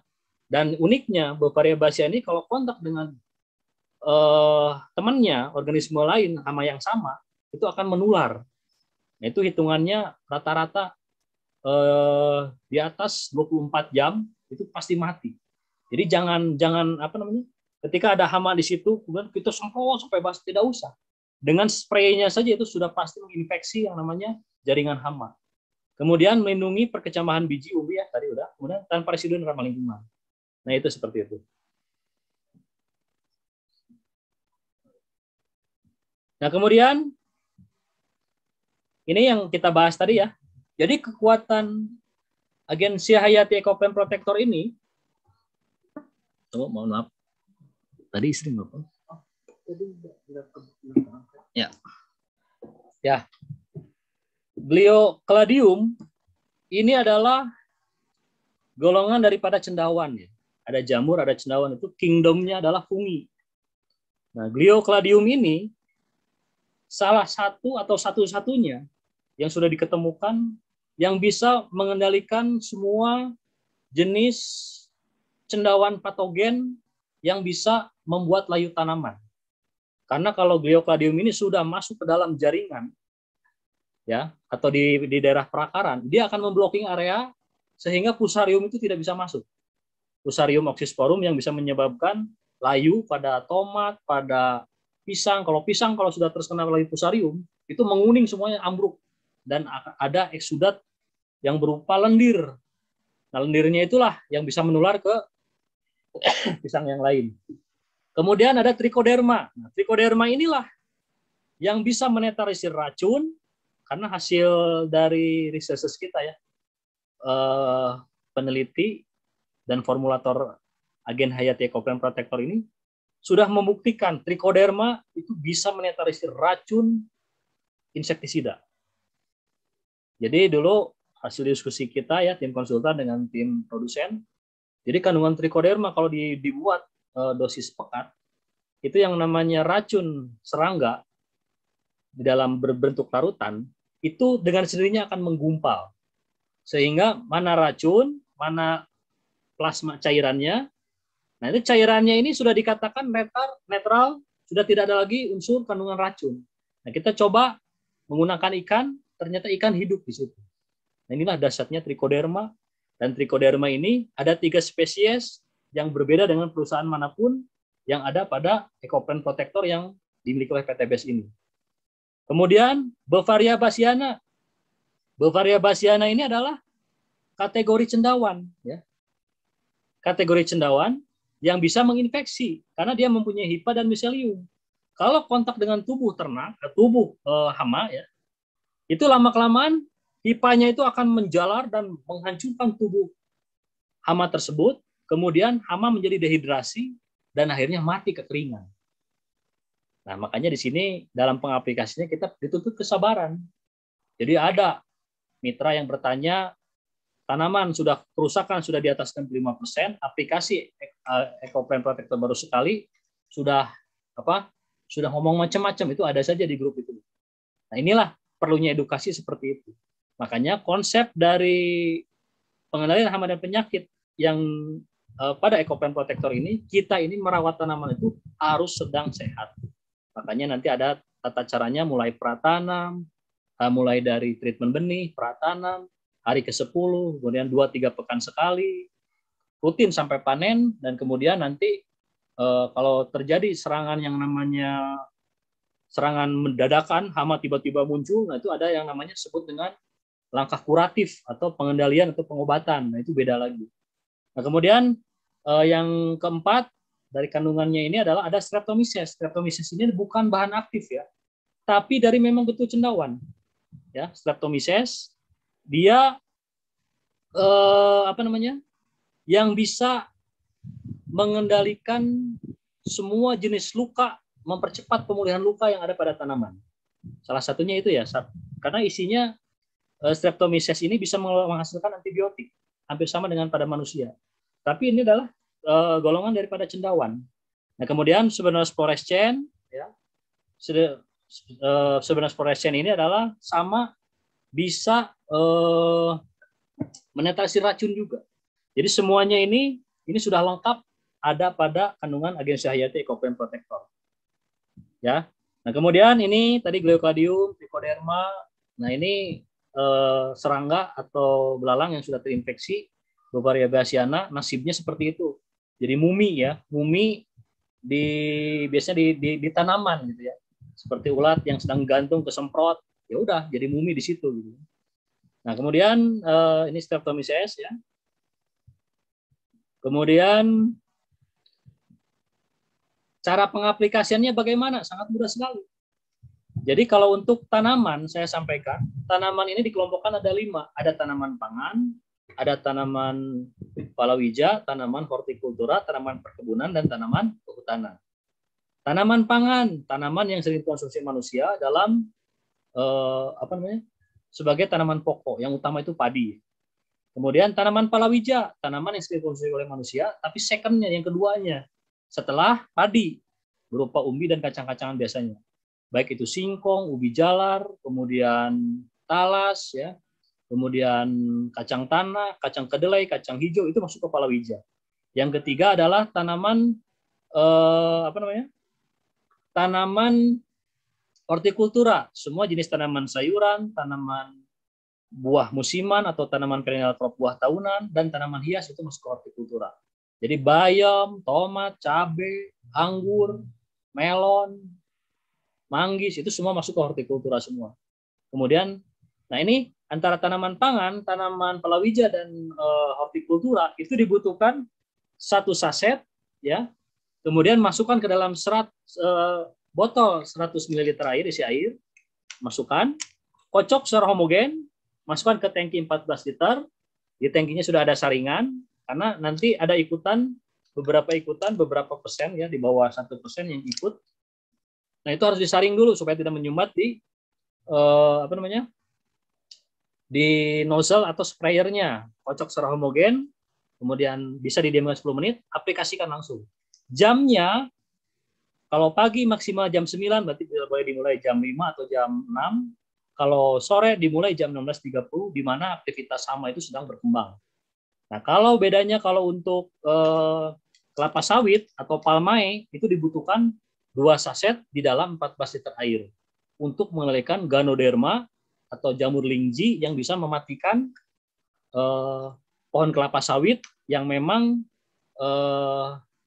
Ganoderma itu dia bersifat heterotrof, tidak bisa membuat makannya sendiri, akhirnya numpang di ujung meristem perakaran yang ada pada kelapa sawit, dan akhirnya kelapa sawit pelepahnya menguning, daunnya menguning, dan akhirnya mati. Nah, makanya ini satu-satunya teknologi mikroba yang bisa mengendalikan Ganoderma, serangan Ganoderma, penyakit mematikan di perkebunan sawit di Indonesia, satu-satunya insya Allah akan dimiliki oleh PT BES. Dan perusahaan manapun belum ada yang punya. Dan alhamdulillah ini hasil riset tahun 2017, karena formulasi ini ditemukan tahun 2017, bisa mengendalikan kebun sawit di atas 400 hektar di daerah Kalimantan Utara. Ini formulatornya terjun langsung nih, di dalam mengaplikasikan EcoPlant Protector ini di dalam mengendalikan Ganoderma pada kelapa sawit. Dan kumbang tanduk, kemudian Tosea asigna, ulat api atau apapun saja, insya Allah bisa dikendalikan dengan EcoPlant Protector ini.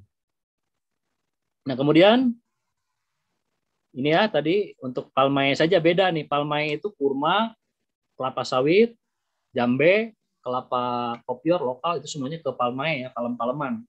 Jadi kalau palem-paleman 2 saset dicampur 14 liter air, didiamkan 10 menit. Nah, kemudian cara pengaplikasiannya, 1 saset Gen Hayati campur 14 liter air untuk 1000 meter persegi. Berarti kalau lahan kita ada 10.000 atau 1 hektar, berarti dikali 10.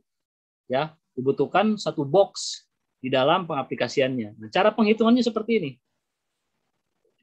Tanaman pangan yang memiliki umur 60 sampai 120 hari ya, tanaman pangan tadi ya, kemudian tanaman palawija dan tanaman hortikultura yang memiliki umur 60 sampai 120 harian, itu dibutuhkan 3 sampai 5 box saja di dalam pengaplikasian EcoPlant Protector ini. Jadi silakan hitung harga repeat order di PT BES.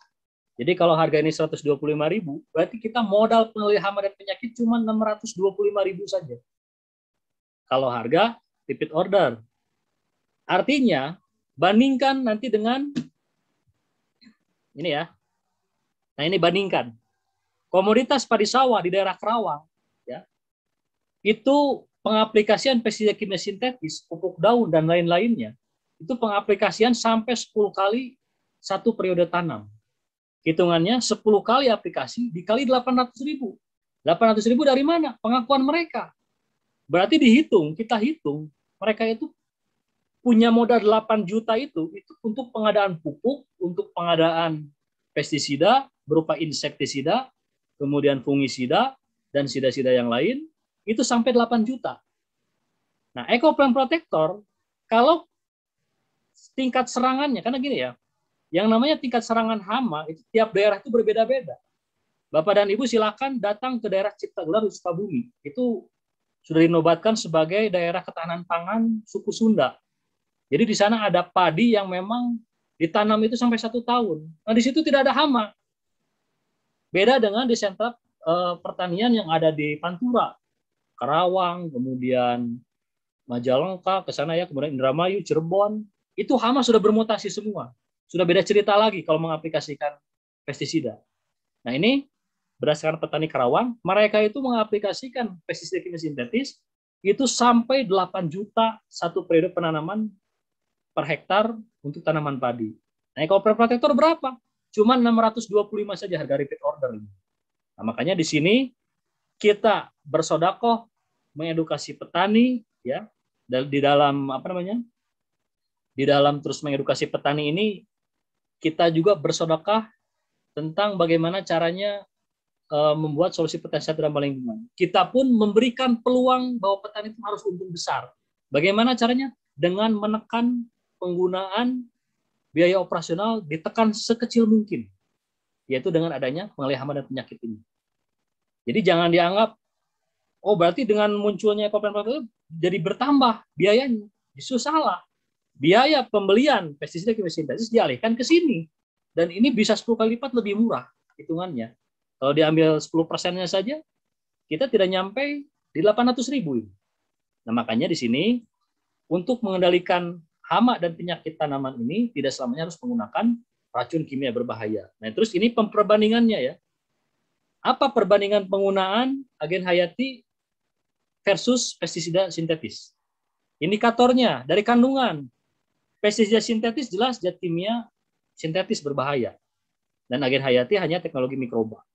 Kemudian tingkat residu pestisida sintetis meninggalkan residu pada hasil produktivitas yang dihasilkan dari produktivitas pertanian. Agen hayati tanpa residu. Kemudian dampak pada hama semakin resisten. Nah, kalau agen hayati tidak ada yang resisten, semakin dosis diberikan semakin tambah sengsara itu yang namanya hama. Nah, kalau pestisida akan semakin kebal, resisten. Kemudian dampak pada tanaman mengganggu pertumbuhan, kemudian memacu pertumbuhan. Dampak pada tanah mematikan mikroba positif, melindungi mikroba positif. Jadi intinya ini bisa dibaca ya, bahwa eco farming dan EcoPrint Protector ini keduanya teknologi mikroba yang insya Allah akan saling menguatkan dan bisa meningkatkan hasil produktivitas pertanian dengan efisiensi biaya, efektivitas, dan praktis. Jadi simpel, tidak ribet ya. Makanya ini nanti bisa dipelajari slide ini ya, terutama yang sudah men-save nomor saya, nanti akan dimasukkan ke grup binaan. Sekarang sudah masuk ke grup 28, sebelumnya sudah ada juga grup sebelumnya. Jadi rata-rata sudah di atas 6.000-7.000-an yang kita buat untuk komunikasi dua arah antara eco farming dan EcoPrint Protector ini. Baik, mungkin itu yang bisa saya sampaikan. Untuk selanjutnya saya serahkan ke Pak Nurholis sebagai manajer support system kita untuk memandu berbagai pertanyaan dari para mitra peserta Zoom meeting pada siang hari ini. Pak Nur, masih ada Pak Nur?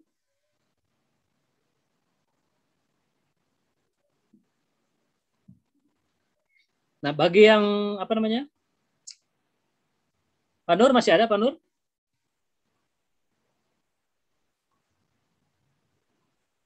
Ya, kita buka dulu pertanyaan ya. Saya ini aja pandu saja. Pertama, ini apa namanya? Videonya mohon ditampilkan ya yang ngangkat ini. Nah, ini Pak siapa ini? Pak Eman Mulyana, ada Pak Eman Mulyana?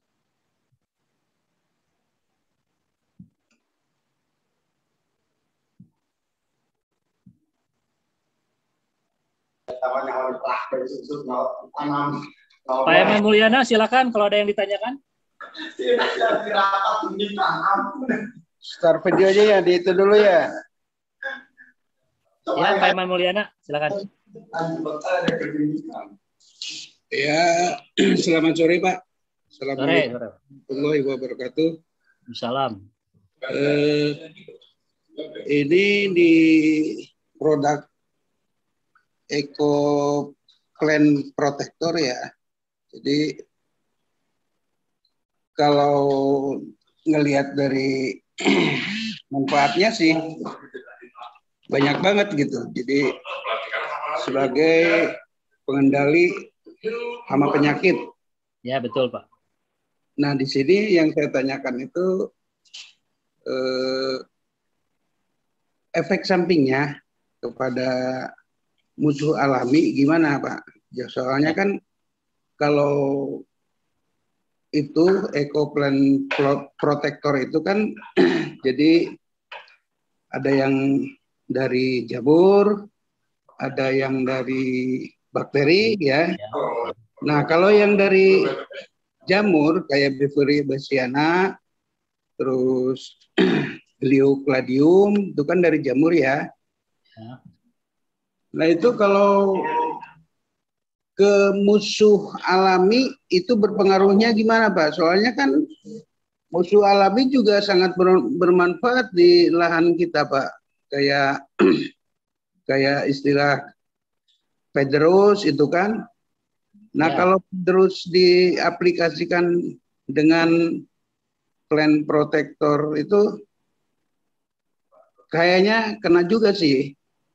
Ya. Itu nah ini berhubungan dengan batas ambang pengendaliannya pada saat gimana gitu Pak ya. Jadi apakah ada kata Bapak kan tadi sedini mungkin untuk aplikasi plan eco plan protector itu ya. Nah, kalau tidak menurut perhitungan itu akan berdampak yang kepada musuh alami yang mereka juga sangat bermanfaat bagi pertanian. Nah, itu gimana Pak? Terima kasih Pak. Ya, baik. Ya, Pak Eman Mulyana, saya langsung jawab ya. Jadi aplikasi pestisida kimia sintetis yang selama ini, mohon maaf, aturannya sudah tidak jelas, jauh lebih mematikan musuh alami, Pak. Musuh alami itu seperti kumbang koksi, kemudian lalang sembah, ya, kemudian apa namanya, capung, banyak, tomcat, itu kan musuh alami hama ya. Itu jauh lebih dahsyat dan banyak yang mati karena memang aplikasi pestisida kimia sintetis. Nah, kemudian begini, kalau kita mengendalikan hama dan penyakit tanaman menggunakan pengendali EcoPlant Protector ini, biasanya kalau untuk proteksi, ya, proteksi itu kita aplikasikan di jam fotosintesis. Nah, biasanya mulai jam 6 sampai jam 9 maksimal sudah. Adapun belum selesai itu dilanjutkan besok. Karena memang ketika pagi itu kita hanya memproteksi saja. Biarkan EcoPlant Protector itu masuk ke dalam jaringan. Masuk ke dalam jaringan dan memang biasanya jarang diketemukan pagi itu ada hama. Dan musuh alami biasanya ya. Nah, kemudian jika kita ingin kontak dengan hamanya, itu biasanya ada rekomendasi dari formulator, diaplikasikanlah di jam 16 menjelang malam. Itu hama sudah ngumpul semua di situ. Yang paling dominan itu hama, bukan musuh alami. Nah, makanya di situ kita aplikasikan, pasti ada yang kontak. Nah, ada yang kontak. Nah, adapun yang misalkan secara aplikasi ya, jika ada musuh alami itu biasanya apa namanya? Dia bukan herbivore dia. Ya, biasanya predator dia, musuh alami itu kan. Makanya di dalam pengaplikasiannya untuk pencegahan rata-rata ya itu di jam 6 sampai jam 9 pagi ya. Nah, itu biasanya hama itu sudah pada terbang itu. Karena memang aktivitasnya di sore hari. Nah, adapun yang kena ya. Nah, makanya ini waktunya ini sangat menentukan. Ada tadi tepat waktu, tepat sasaran, tepat dosis, kemudian tepat aplikasi, tepat jenis ya, jenis dari EcoPlant Protector ini. Nah, makanya lebih baiknya kalau misalkan ini hama sedang dominan serangan dan kita harus mengadakan langkah kuratif, itu saya simpulkan serangan hama itu adanya di jam 16.30, itu kita aplikasikan. Di jam 16 ke atas sampai menjelang malam aplikasikan EcoPlant Protector. Seperti kemarin ada Pak Siswanto itu sering komunikasi dengan saya. Beliau ngamatin cabenya, kemudian jeruk, itu sampai jam menjelang malam itu sampai masih nyemprot jeruk. Kan logikanya kok nyemprot malam-malam? Justru hama itu sedang berkembangnya di malam hari. Dari jam 16 sampai malam. Di jeruk ada yang namanya hama diaporina citri yang bisa menyebabkan CVPD. CVPD itu adalah hancurnya peradaban jeruk Garut. Jeruk keprok Garut itu gara-gara CVPD, Pak. Nah, itu diaporina citri itu adalah kayak kutu, itu bisa menyebarkan yang namanya virus CVPD yang menyebabkan jeruk itu menjadi keras dan tidak berair isinya. Nah, seperti itu. Makanya aplikasinya, saran dari saya, kalau ingin aman dan tidak mematikan musuh alami, itu adanya di jam 16 ke atas. Sedang hama, sedang musyawarah di situ, Pak. Mungkin gitu, Pak Eman, bisa dipahami ya? Oh, jadi tadi kan kata Bapak jam pagi sampai maksimal jam 9 ya? Ya. Nah, terus untuk aplikasi jam sore hari itu gimana? Bagusan yang pagi apa bagusan yang sore hari, Pak? Ya, saya sampaikan, Pak. Kalau misalkan kita ingin memproteksi tanaman, karena nutrisi, bukan nutrisi, mikroba ekoplant protector ini bisa masuk ke dalam sistem metabolisme tanaman, sistem jaringan tanaman, itu melalui ujung meristem perakaran dan ujung meristem pertunasan, Pak. Ini masuknya ya. Tujuan kita kan tadi mau mengarahkan ke sana, kan, supaya ini bisa memproteksi tanaman. Nah, pencegahannya ada di jam 9 sampai jam 10. Kalau kita misalkan khawatir, takut musuh alami kesemprot, kita arahkan di jam 16 pun tidak masalah. Gitu, Pak. Intinya seperti itulah. Berarti Bapak ini saya apresiasi luar biasa nih di dalam menghargai apa yang disebut musuh alami. Tapi secara prinsip keduanya pun ini efektif, Pak. Nah, bagi musuh alami, karena dia memang tidak memakan jaringan, dia sebetulnya aman-aman saja. Cuman kan yang kita khawatir kesemprot dan ikut mati gitu kan. Karena kan bagian dari serangga juga kan. Nah, makanya saya sarankan kalau kita amati saja, ada nggak di situ musuh alami sedang ini? Kalau tidak ada, berarti kita aplikasikannya di jam 16 sore menjelang malam. Itu, Pak, bisa dipahami? Gini lagi, Pak. Gimana kalau dikasih kesimpulan bahwa untuk aplikasi ekoplant protector itu lebih baiknya sore hari gitu, Pak. Jadi yang saya tahu itu kan mikroba yang diperbanyak oleh tangan-tangan manusia, Pak ya, oleh kita, dan dimasukkan ke dalam kemasan ekoplant protector. Ya, istilahnya seperti kalau manusia mah bayi tabung gitu, Pak ya. Jadi dia pada saat diaplikasikan pagi hari itu kan menjelang sore hari, Pak. Nah, pada saat mereka sudah diaplikasikan oleh kita, kemudian dia menghadapi terik sinar matahari. Nah, itu kan persentase keberhasilan dan kegagalannya itu kan bisa ya. belum pasti, Pak. Jadi kalau sore hari, kalau aplikasinya sore hari itu kan menjelang ke malam, Pak. Ya. Nah, menjelang ke malam pada saat produk ekoplant protector itu diaplikasikan, kemudian menjelang ke matahari redup. Nah, dia bisa menyesuaikan alam pada saat malam harinya, Pak. Ya. Jadi gini, Pak, saya ceritakan dulu ya. Kan yang jadi permasalahan ini kan tadi kita khawatir mematikan yang namanya musuh alami, Pak. Jadi kinerja daripada mikroba, daripada agen hayati ini, itu 126 itu baru mati, Pak. 126 derajat baru mati, 40 derajat dorman. 40 derajat ke atas itu dorman. Minus 26 derajat itu dorman sama. Jadi dia di minus 25 sampai 40 derajat ini dia hidup ya.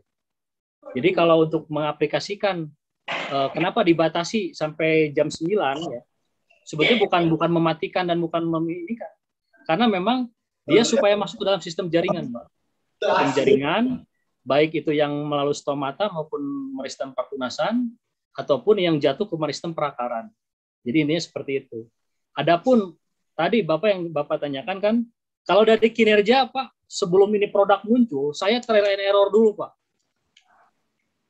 Bagaimana 2 saset ini saya dibikin 1 liter, kemudian saya siramkan ke pohon pepaya, ternyata tidak mati, Pak. Artinya kita tidak berbicara tentang efisiensi dulu ya. Ini berbicara tentang dosis dulu. Kemudian saya trial and error, jam fotosintesis saya aplikasikan, kemudian kubis saya, tadi ada videonya, itu sampai memproteksi, membentuk lapisan lilin, itu adanya di jam fotosintesis saya aplikasikan. Jadi prinsipnya, ketentuan dalam pengaplikasian ini intinya tetap kita maksimal pagi jam 9 ya, kemudian sore di atas jam 16. Cuman kalau ada pun yang namanya musuh alami ikut mati gitu kan, musuh alami ikut mati, nah itu kita arahkan boleh di jam sore jam 16 untuk menghindari musuh alami, tidak masalah. Makanya kita harus tahu dulu ini kondisinya kelihatan kalau ada musuh alami gitu kan. Ini karena sama musuh alami sebagai predator dan hama pun tidak stay di situ, Pak. Kadang terbang kemana, nanti balik lagi. Nah, itu seperti itu. Itu bisa diatur, Pak. Secara prinsip, insya Allah dengan lahirnya teknologi mikroba EcoPen Protector ini, kita tetap mengedepankan ramah lingkungan. Jadi insya Allah nanti ke depannya keseimbangan ekosistem itu tetap terjaga, ya. Dan terutama ini hama target kita ini, Pak. Jadi pahami, Pak, ya? Iya. Makasih, Pak. Ya, sama-sama Pak Eman. Nah, ini dari perwakilan Ibu dulu. Bu Yuli, ada Bu Yuli? Bu Yuli Pandaan, siapa ini? Oh iya, Assalamualaikum Silakan, Pak Wawan. Salam. Ya, Ya, izin minum dulu ya Bu ya. Ya, monggo. Ya, silakan. Pertanyaan saya cuma 2 aja, Pak. Pertanyaan yang pertama, untuk EcoPen Protector ini bertahan sampai berapa hari melekat pada tanaman? Ya. Terus yang kedua, bagaimana EcoPen Protector pada hama tikus di tanaman padi? Apakah bisa membantu, Pak? Ya. Itu saja. Itu aja, Bu. Terima kasih. Ya. Ya. Jadi hasil dari observasi lab, kemudian observasi lapang, produsen, kemudian diperkuat lagi tim konsultan. Jadi secara garis besar dulu ya, sebelum kita mengaplikasikan atau menceritakan terhadap orang, kita harus terjun dulu, coba. Seperti saya, ditanya oleh perusahaan sawit, berarti saya harus memposisikan bagaimana caranya saya harus terjun ke perkebunan sawit untuk meneliti eco-farming. Nah, artinya ketika ada terjadi diskusi, kita sudah punya pengalaman sendiri bagaimana kinerja eco-farming terhadap sawit. Begitu pula EcoPen Protector yang saya aplikasikan jadi lahan basic background rumah saya ini memang sengaja kita ada lahan sekitar 1000 meter persegi dibuat untuk observasi penelitian saya, Bu. Jadi aplikasi ke tanaman horti, kemudian tanaman perkebunan, tanaman palawija, kita aplikasikan semua. Nah, yang Ibu tanyakan tadi, berapa kekuatan masa proteksi EcoPen Protector ini pada tanaman? Nah, saya sampaikan dulu. EcoPen Protector ini masuk ke dalam jaringan tanaman itu melalui ujung meristem perakaran dan ujung meristem pertunasan, ya. Dan kemudian nanti mikroba itu akan hidup masuk ke dalam sistem metabolisme, sistem enzimatik tanaman, dan akhirnya berkembang di dalam jaringan tanaman. Itu prinsip utamanya. Dan itu kemampuannya itu bisa memprotek di 2-3 pekan, Bu. Kekuatannya itu. 2-3 pekan. Ada tanaman kubis yang berani makan ulat, dipastikan mati. Nah, makanya 2-3 pekan itu paling tercepatnya untuk preventif pencegahan itu harus ada lagi pengaplikasian EcoPen Protector 2 pekan sekali rutin untuk memperbanyak lagi memproteksi tanaman tadi, ya. Nah, kemudian Pak, kok ini secara aturan 2 pekan kan saya masih lama nih, tapi hama semakin menyerang. Ya jelas itu harus kita harus melaksanakan langkah kuratif. Karena yang 2-3 pekan sekali itu adalah langkah preventif pencegahan. Kalau langkah kuratif itu mau tidak mau harus sepekan sekali. Bagi para pengguna pestisida kimia sintetis tidak sabar. Pak, bisa nggak Pak dibuat 3 saset untuk 1 tangki, dibikin 3 hari sekali? Ya bisa-bisa saja. Sebagai produsen ya enak, cepat habis lah. Cuma yang jadi masalah kita hitung efisiensinya dulu. 1 saset saja dalam 14 liter air, ya, itu mampu mengendalikan yang namanya serangan yang disebut dengan Luteola xylostella pada kubis. Itu yang join di awal, saya putar videonya. Jadi kubis itu bersih sama sekali. Adapun yang nongkrong pagi-pagi ada ulat, selama dia tidak makan ya nggak masalah, nggak usah panik. Tapi kalau berani makan jaringan, sudah dipastikan mati. Nah seperti itu ya. Jadi masa proteksi 2-3 pekan sekali, 2-3 pekan. Makanya untuk komoditas tanaman pangan, palawija dan hortikultura umurnya di 60-120 hari, kita membutuhkan 5 box saja EcoPlant Protector. Silakan hitung harganya, harga repeat order saja lah. Bandingkan dengan penggunaan kimia sintetis. Dan hasil produk yang kita produksi dari budidaya pertanian kita, jelas ini adalah tanaman yang sudah Allah syariatkan kepada kita sebagai manusia. Paling dulu misalnya bahwa produk makanan yang kita produksi ini betul-betul memang terbebas dari racun dan kita tidak meracuni orang. Nah, kemudian yang berikutnya pertanyaan Ibu, karena EcoPlant Protector ini adalah terdiri dari agen antagonis ya berupa mikroba, berupa bakteri dan cendawan, kemudian agen entomopatogen untuk menginfeksi hama dan agen PJPR untuk memblocking area supaya tidak diserang oleh mikroba patogen tadi ya. Jadi ini saya simpulkan agen hayati ini spesifik untuk mengendalikan mikroba patogen dan golongan insekta. Insekta itu kan ada Lepidoptera berupa kupu-kupu, ulat, kemudian ada belalang, macam-macam Bu. Yang jelas yang vertebrata ya, tidak bertulang belakang nih bahasa apa? Itu masuknya ke dalam kategori serangga, bisa dikendalikan hama dan penyakit tanaman berupa EcoPlant Protector ini. Adapun tikus itu tidak beda lagi jenis Bu. Seperti agen hayati, EcoPlant Protector untuk mengendalikan hama dan penyakit tanaman. Nah kemudian muncul sekarang keong, moluska. Nah moluska itu beda lagi. Nah saya ceritakan dulu ya. Kutu putih pada aphids, oteng-oteng tahu itu ya hama yang menyerang biasanya cucurbitaceae, timun-timunan. Ada semangka, ada melon, ada timun suri, ada timun sayur. Itu pasti hamanya oteng-oteng. Kumbang yang memang memiliki lapisan minyak. Yang kalau kontak dengan hama, ya, kalau kontak dengan pestisida, itu cuman badannya doang, luntur lagi. Nah, bagaimana EcoPlant Protector bisa mengendalikan? Nah, cara pengendaliannya bagi hama-hama yang membandel, biasanya yang tadi kutu putih yang bisa menghasilkan munjelaga warna hitam, menutup daun, permukaan daun, akhirnya daun tidak bisa fotosintesis. Nah kemudian bagaimana cara pengendaliannya? Nah kita tekankan ada penambahan jenis sunlight. Nah, ini setelah EcoPlant Protector ini sunlight akan laku nanti. Cuma dosisnya kecil sekali dalam per tangki ini. Cukup 2 sendok makan saja, setara 50 mili lah paling banyak.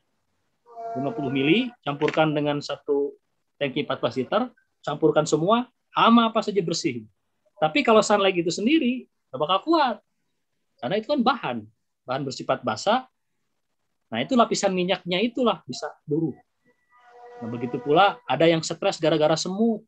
Semut pun sama, dia selama tidak mengganggu tidak apa-apa. Tapi kalau sudah bersimbiosis dengan kutu putih, itu akan menghasilkan jelaga, akhirnya hitam, permukaan daunnya hitam, dan daun tidak bisa fotosintesis. Nah itulah baru dibantu lagi dengan tadi. Makanya alhamdulillah proyek pembuahan di luar musim di daerah Pantura ya seperti Cirebon, Indramayu itu ingin membuahkan mangga di luar musim yang tadinya setahun sekali bisa 2 atau 3 kali. Itu salah satunya menggunakan EcoPlant Protector ini plus tadi sabun yang tadi yang saya ceritakan. Jadi bukan iklan ini ya. Nah itu diaplikasikan tuh bersih tanamannya semua. Nah, inilah ilmu ya kita sama berbagi lah ya dengan. Tapi yang pasti yang kita arahkan ini kan sebetulnya bagaimana caranya meminimalisir residu dari penggunaan racun itu sendiri. Nah, adapun pertanyaan Ibu yang kedua mengenai tikus. Tikus ini Bu sekarang musuh alaminya sudah sepi karena memang ularnya dimakanin orang. Nah, makanya sekarang ada beberapa teknologi ya untuk mulai dari suara jangkrik, kemudian trap barrier system, ada juga kalau yang saya kerjakan, yang saya terjun langsung untuk melahirkan tikus itu, kita menggunakan pelarut urin ternak, urin kelinci maupun urin sapi ya, sebagai pelarut eco farming. Ada yang sebagai pelarut eco farming, ada yang memang tunggal diaplikasikan setiap rutin. Tapi ketika masuk generatif, karena dia mengandung senyawa nitrat, nitrogen, itu tidak boleh banyak-banyak karena akan vegetatifnya akan jadi panjang nantinya. Nah, ini efektif untuk melelehkan tikus karena tikus itu tidak tahan terhadap penciuman yang memang dia sendiri tidak suka. Kalau kencing sendiri ya dia tahu gitu kan. Tapi kalau kencing ternak yang lain itu tidak nyaman buat mereka. Dan alhamdulillah di Solo tim saya itu mengaplikasikan biourin sebagai urin kelinci sebagai pelarut eco farming ya yang dadakan. Jadi urinnya minimal 7 hari sudah teroksidasi dengan udara luar. Jadi amoniak sudah menguap. Nah, di situ urin tersebut akan memberikan nutrisi berupa senyawa nitrat dan bau pesingnya inilah tidak disukai tikus. Dan alhamdulillah lahan yang tadinya diserang tikus itu ditekan. Ada gigitan tapi tidak terlalu banyak. Jadi untuk mengendalikan tikus seperti itu. Kalau pakai ecoplant protector bisa nggak? Ya kalau dicekokin bisa, Bu. Cuman kan nggak mungkin gitu kan tikusnya. Karena peruntukannya ini hanya khusus untuk mikroba bersifat patogen dari bakteri dan cendawan serta golongan insekta.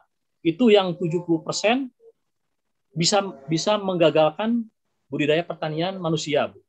Adapun tikus juga hama penting. Cuman cara penangkapannya itu harus menggunakan trap barrier system.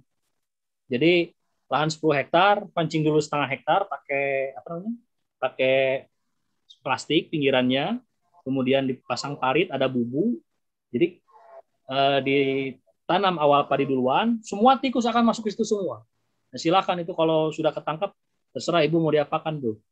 Yang pasti ini khusus spesifik untuk pengendali hama dan penyakit berupa mikroba patogen terdiri dari bakteri dan cendawan serta golongan insekta. Seperti itu Bu ya, bisa dipahami Bu? Oke, bisa Pak. Terima kasih. Ya, sama-sama Bu Yuli. Ya, kita buka dulu ini pertanyaan mengenai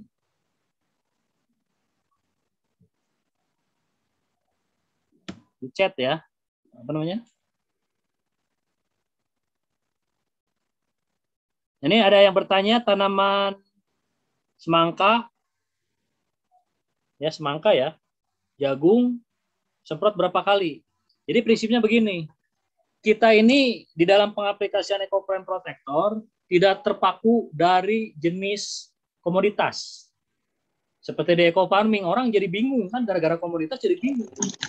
Antara bawang merah dengan bawang daun itu bagaimana? Jadi terbelenggu seperti itu. Jadi petani ini harus smart. Makanya dalam pengendalian, saya kalau ditanya tentang porang, tentang kelapa sawit, tentang durian, ini langsung setting mindset saya sudah langsung disetting bahwa mengaplikasikan eco farming ya pada komoditas tanaman perennial crop tanaman tahunan, saya alihkan ke pembuatan nutrisi dulu. Seperti itu ya, pembuatan nutrisi, kemudian diaplikasikan dibutuhkan 16 tub per tahun. NPK-nya 25-50% untuk memacu pertumbuhan. Tidak masalah. Kecuali kalau kita mau organik, bisa. Jadi dalam pengaplikasian ini ya tadi apa namanya? Semangka, kemudian jagung bagaimana? Prinsip utamanya ada yang disebut dengan treatment perendaman benih dulu bagi benih-benih yang belum ditreatment di pabrik. Jadi misalkan padi nih. Nah, itu treatment dulu benihnya. 18 jam air biasa ditambah 6 jam larutan agensia hayati ya. Jadi ini saya misalkan punya benih padi 12 kg untuk 1 hektar misalnya. Nah, itu rendam dalam 14 liter air selama 6 jam. Nah, kemudian masukkan 1 saset ya selama 18 jam, masukkan 1 saset selama 6 jam berikutnya. Nah, tidak boleh lebih dari 6 jam kalau larutan agen hayati ini karena bisa merusak endosperm bagian dari dalaman benih ya. Nah, kemudian setelah 6 jam diangkat, berarti total 24 jam. Nah, kemudian tiriskan selama 48 jam. Itu pemacu perkecambahan, kemudian tebar. Nah, untuk mensiasati serangan keong, ya, kita menebar benih 1 kilo itu untuk 20 meter persegi. Jadi jaraknya jarang. Nah, itu pacu pertumbuhannya supaya cepat besar batangnya. Biasanya sebelum 18 hari anakan sudah membawa 2 sampai 4. Nah, itu stadia yang tidak disukai keong. Jadi mengendalikan hama keong itu tidak selamanya harus pakai racun. Apalagi jenis Molluscicido yang dahsyat. Dibuat apa? Orang yang makan kita juga kok nanti ujungnya keserap tanaman. Nah, makanya adapun hasil riset dari penemu agen hayati ini ada sekitar ekstrak dari eceng gondok, ya, kemudian ekstrak dari tembakau, nah itu dicampur, kemudian diekstrak, dipisahkan, kemudian diaplikasikan ke lahan itu untuk mengusir tapi tidak mematikan.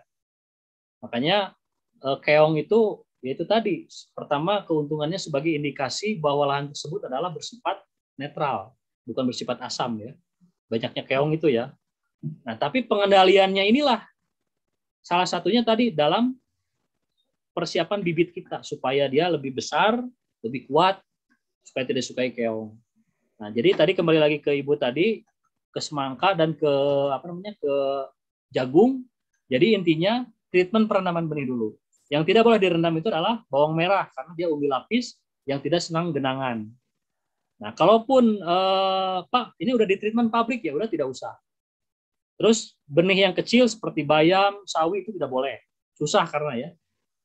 Nah, kemudian setelah treatment benih, ya, itu disesuaikan saja. Kalau benihnya cuma 1 kilo atau setengah kilo, ininya pun sedikit. Karena tadi patokannya 1 saset untuk 14 liter air. Berarti 1 gram untuk 1,4 liter. Nah, itu sisanya bisa disiramkan ke tanaman nantinya. Nah, kemudian masa pratanam, ya, masa pratanam ini ketika kita sudah pengolahan lahan, tebar pupuk kandang, baru aplikasikan Ecoplan Protector 1 hektar 1 tub, satu box. 1 hektar 1 box, ya. 1 box berarti 1 sasetnya ini isinya 10, 1 sasetnya untuk 1000 meter persegi. Nah, itu pratanam. Waktunya kapan? H-5. Jadi yang tadinya ekofarming H-5 dinetralisir dulu racun mikroba patogennya, racun residu yang adanya, pakai Ecoplan Protector dulu H-5. 2 hari berikutnya baru aplikasikan ekofarming setelah lahan siap tanam. Nah, ditanam. Masuk ke pekan pertama hari ke-7, kemudian 8, 9, 10. Nah, hari ke-10 komoditas apapun, baik tanaman pangan, orti dan palawija, itu hari ke-10 aplikasikan Ecoplan Protector 1 box untuk 1 hektar. Ya, berarti sudah 2 box. Hari ke-35 masuk lagi box yang ketiga untuk 1 hektar. Hari ke-53 masuk lagi box yang keempat, komoditas padi misalkan, ya. Nah, berarti dibutuhkan 4 box untuk 1 hektar. Kenapa kita dikasih ranknya di 3-5 box? Karena khawatir ada serangan hama yang bermutasi, hama-hama repulsi hijau yang dampak dari penggunaan pestisida itu. Karena hama itu tidak bisa diprediksi, tiba-tiba sekarang bisa muncul dalam populasi banyak. Nah, makanya kita kasih patokan untuk padi, kemudian tanaman tadi jagung, kalau di bawang kan maksimal 4. Itu rata-rata dibutuhkan 5 box saja paling banyak. Jadi kalau harga repeat order cuma 625.000, insya Allah murah. Insya Allah murah, kita bisa menghasilkan produk pangan yang memang baik dan menyehatkan. Seperti itu, Bu, ya. Bisa dipahami, Bu, ya? Ibu, terus kemudian tadi yang pertanyaan ini, ya. Kemudian, nah, rayap. Ya, silakan diaplikasikan. Karena kandungan dari Beparia bassiana ini kalau kontak dengan vertebrata, ya, atau serangga yang tidak bertulang belakang, nah itu biasanya akan masuk ke dalam jaringan juga, bisa menyebabkan dehidrasi dan kematian juga, ya, untuk rayap, ya. Kemudian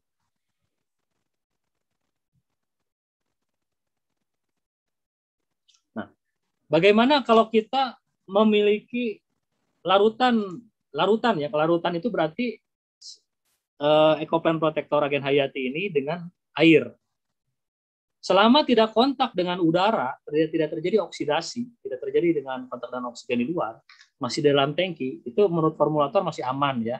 Karena ini ada pertanyaan, sisanya harus diapakan. Tapi kalau kita punya larutan terbuka 24 jam, khawatir terkontaminasi dari mikroba yang lain, ya, itu malah akan menurunkan kinerja dari agen hayati tersebut. Jadi intinya tidak boleh, jadi larutan ini harus dihabiskan ketika itu juga. Makanya kita harus bisa ngitungnya, jangan sampai salah ya. Nah kemudian yang bertanya lagi nih, mohon maaf, nggak bisa kejawab semua.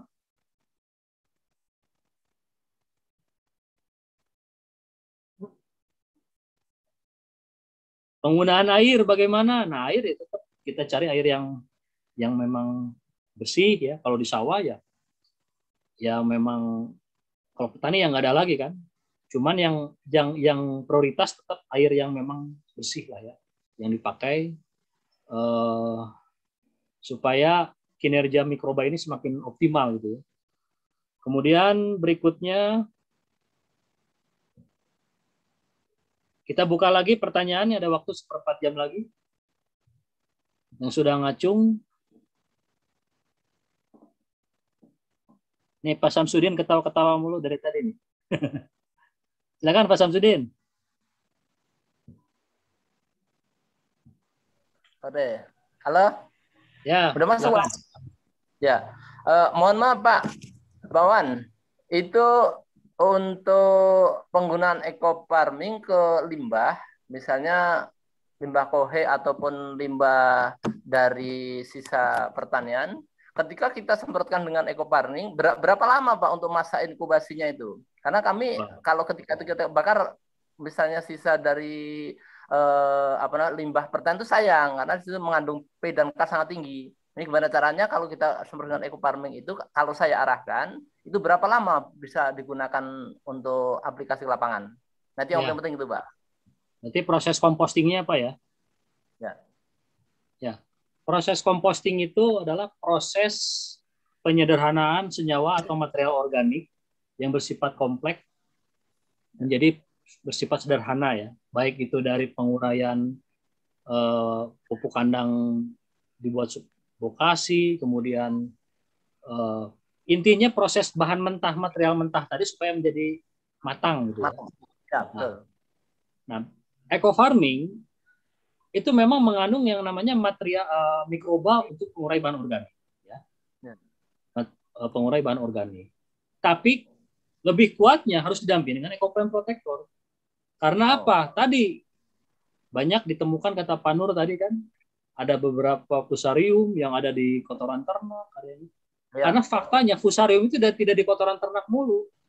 Tanpa kotoran ternak pun banyak yang terkena fusarium, apalagi daerah endemik. Jadi ada istilah endemik, ada istilah pandemik, ada istilah plandemik. Nah, endemik itu di suatu kawasan tertentu saja. Seperti daerah Jawa ada dulu cerita di daerah tersebut itu yang namanya layu fusarium itu serangannya dahsyat sekali. Hampir baru ditanam, tumbuh itu hampir mati semua 80% lebih. Nah, itu daerah endemik fusarium. Nah, makanya kalau ingin mikroba eco farming ini dijadikan starter. Starter itu untuk pengurai bahan organik tadi yang melalui proses composting, itu harus dibantu dulu dengan ecoplant protector dulu, Pak, untuk menetralisir tadi cendawan yang tadi. Bakteri dan cendawan tadi. Nah, itu aplikasi tetap sampai sekarang kita saja sama-sama teknologi mikroba belum bisa berani menggabungkan antara eco farming dan ecoplant protector. Kenapa? Karena memang keduanya itu bertolak belakang. Yang pertama bersifat promotor, pemacu pertumbuhan. Yang kedua bersifat inhibitor, penghambat dari laju perkembangan mikroba patogen. Nah, artinya, kenapa ada H-5 untuk agen hayati dulu, kemudian H-3 untuk eco farming setelah itu. Nah, tujuannya tadi, masing-masing supaya memberikan ruang kinerjanya masing-masing. Nah, dulu pernah diujikan, ketika dicampurkan, itu ternyata ada mikroba yang dorman ya, terutama di eco farming. Jadi tidak berkembang ya. Nah, artinya makanya diaplikasikan agen hayati dulu, nah, 2 hari berikutnya baru EcoPlant Protector. Begitu pula pertanyaan Bapak tadi. Nah, Bapak punya material organik atau berupa bahan organik, pupuk kandang misalkan, koheinya 1 ton. Nah, saya sarankan Bapak punya 150 mili biang ya, yang dilarutkan dalam 1 liter air untuk starternya. Eco farming tadi ya, biang yang sudah jadi. Tapi tapi untuk 1 hektar tadi Bapak perkuat minimal 1 ton tadi, bukan 1 hektar, 1 ton material bahan organik tadi, paling tidak setengah saset ini Bapak encerkan untuk menetralisir tadi material organik tadi, itu bisa diaplikasikan langsung yang lebih pertama, yang kemudian 2 hari berikutnya baru biang eco farming tadi tutup. Berarti 1 ton itu kalau karung isi 50 cuman 20 kan, 20 karung untuk membuat composting dengan bantuan teknologi mikroba yang ada pada EcoPlant Protector dengan eco farming. Oke. Seperti itu, Pak. Oke, terima kasih banyak, Pak Wan. Nah, cukup ya. Lagi, ini kembali ke belakang yang kemarin menyambung ini sebenarnya. Saya kan selama ini kebetulan saya punya produksi kalsium, Pak, yang waktu itu saya berpunya merek Kalsimax dan Kalsimax Superganda. Hanya saja sekarang kami edarkan tidak bermerek. Itu saya selalu menggunakan untuk mengantisipasi embun malam. Ya, embun malam terutama untuk tanaman di tanah tanam semusim, terutama tanaman sayuran, itu kalau kena embun malam kan layu. Nah, itu selama ini kami seksapkan dengan selalu uji coba dengan tak campur dengan eco farming, itu ternyata sangat bagus. Ketika adakah manfaatkan lain itu kan dari kalsium yang saya gunakan itu untuk membantu eco farming itu sendiri, tolak belakang apa Pak itu? Kalsimax, apa namanya? Ya, Kalsimax kalau produknya. Kalsimax. Ya sebetulnya gini Pak ya. Tadi ada 13 parameter untuk meningkatkan produktivitas hasil. Ya. Berarti hubungannya dengan pH juga Pak. Oke. Jadi di bab pengapuran ini kalau di grup yang saya buat itu ada materi khusus tentang bab pengapuran. Selain kapur itu bisa menetralisir pH, bisa juga sebagai hara makro sekunder, pupuk untuk tanaman ya. Nah, yang jadi permasalahan sekarang, selama kapur itu ya sebenarnya tidak ada masalah untuk menghambat kinerja mikroba eco farming atau eco farming, tidak masalah. Cuman kan tujuannya tadi untuk apa dulu? Kalau untuk menetralisir itu adanya di pratanam di masa pengolahan. Kalau untuk di di pemupukan ya berarti dia hanya sebatas di bagian tanamannya saja. Nah, cuman yang pasti di dalam pengaplikasian daripada kapur ya, kemudian tadi untuk melindungi dari embun juga tadi. Nah, itu waktu semalam dibahas tuh serangan embun yang pada tanaman bawang itu bisa dikendalikan ternyata dengan EcoPlant Protector untuk mengendalikannya itu. Jadi EcoPlant Protector ini nanti akan mikrobanya ini akan menghasilkan mantel coating pada tanaman bawang. Jadi seperti ada lapisan lilin. Nah, itu bisa dikendalikan dengan ini semua. Tapi syaratnya tadi kita harus dari awal kalau ingin optimal. Meskipun banyak testimoni yang di pertengahan jalan, yang tidak dari awal, itu tetap rata-rata semuanya berhasil lah, hasilnya signifikan dari aplikasi EcoPlant Protector ini. Seperti itu Pak ya? Ya, terima kasih banyak Pak Wan. Ya, sama-sama. Ya, satu lagi dibuka pertanyaan. Ibu-ibu masih ada ibu-ibu?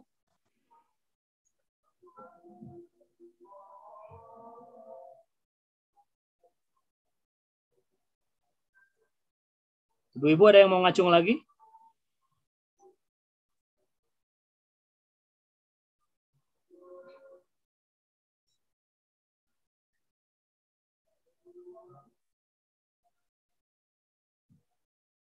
Cukup kalau nggak ada. Cukup Pak Nur ya? Ya. Cukup Pak, sudah waktu asar. Ya, udah waktu asar. Silakan ditutup aja Pak Nur. Udah cukup dari saya.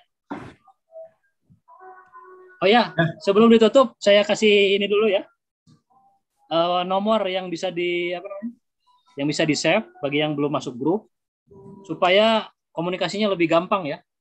Bisa dicatat di 0813 0813 ya 9542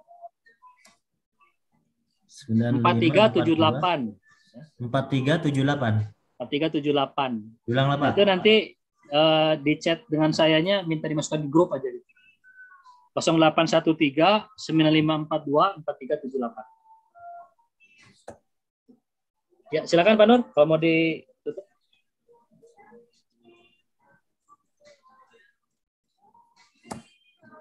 Oke, teman-teman, semuanya luar biasa ya. Terima kasih buat Pak Wawan yang tadi sudah memandu kita selama kurang lebih 2 jam ya. 2 jam ya. 2 jam bersama kita. Sekarang sudah masuk waktu asar, maka kita akan tutup acara Zoom meeting Agen Hayati Eco Plan Protector dan juga konsultasi eco farming juga. Ini nanti sampai jumpa lagi nanti di Selasa lagi ya Pak, insya Allah ya. Itu kira-kira, mari kita tutup dengan bacaan Alhamdulillahirabbil alamin. Subhanakallahumma bihamdika asyhadu an la ilaha illa anta astaghfiruka wa atubu ilaik. Assalamualaikum warahmatullahi wabarakatuh. Waalaikumsalam.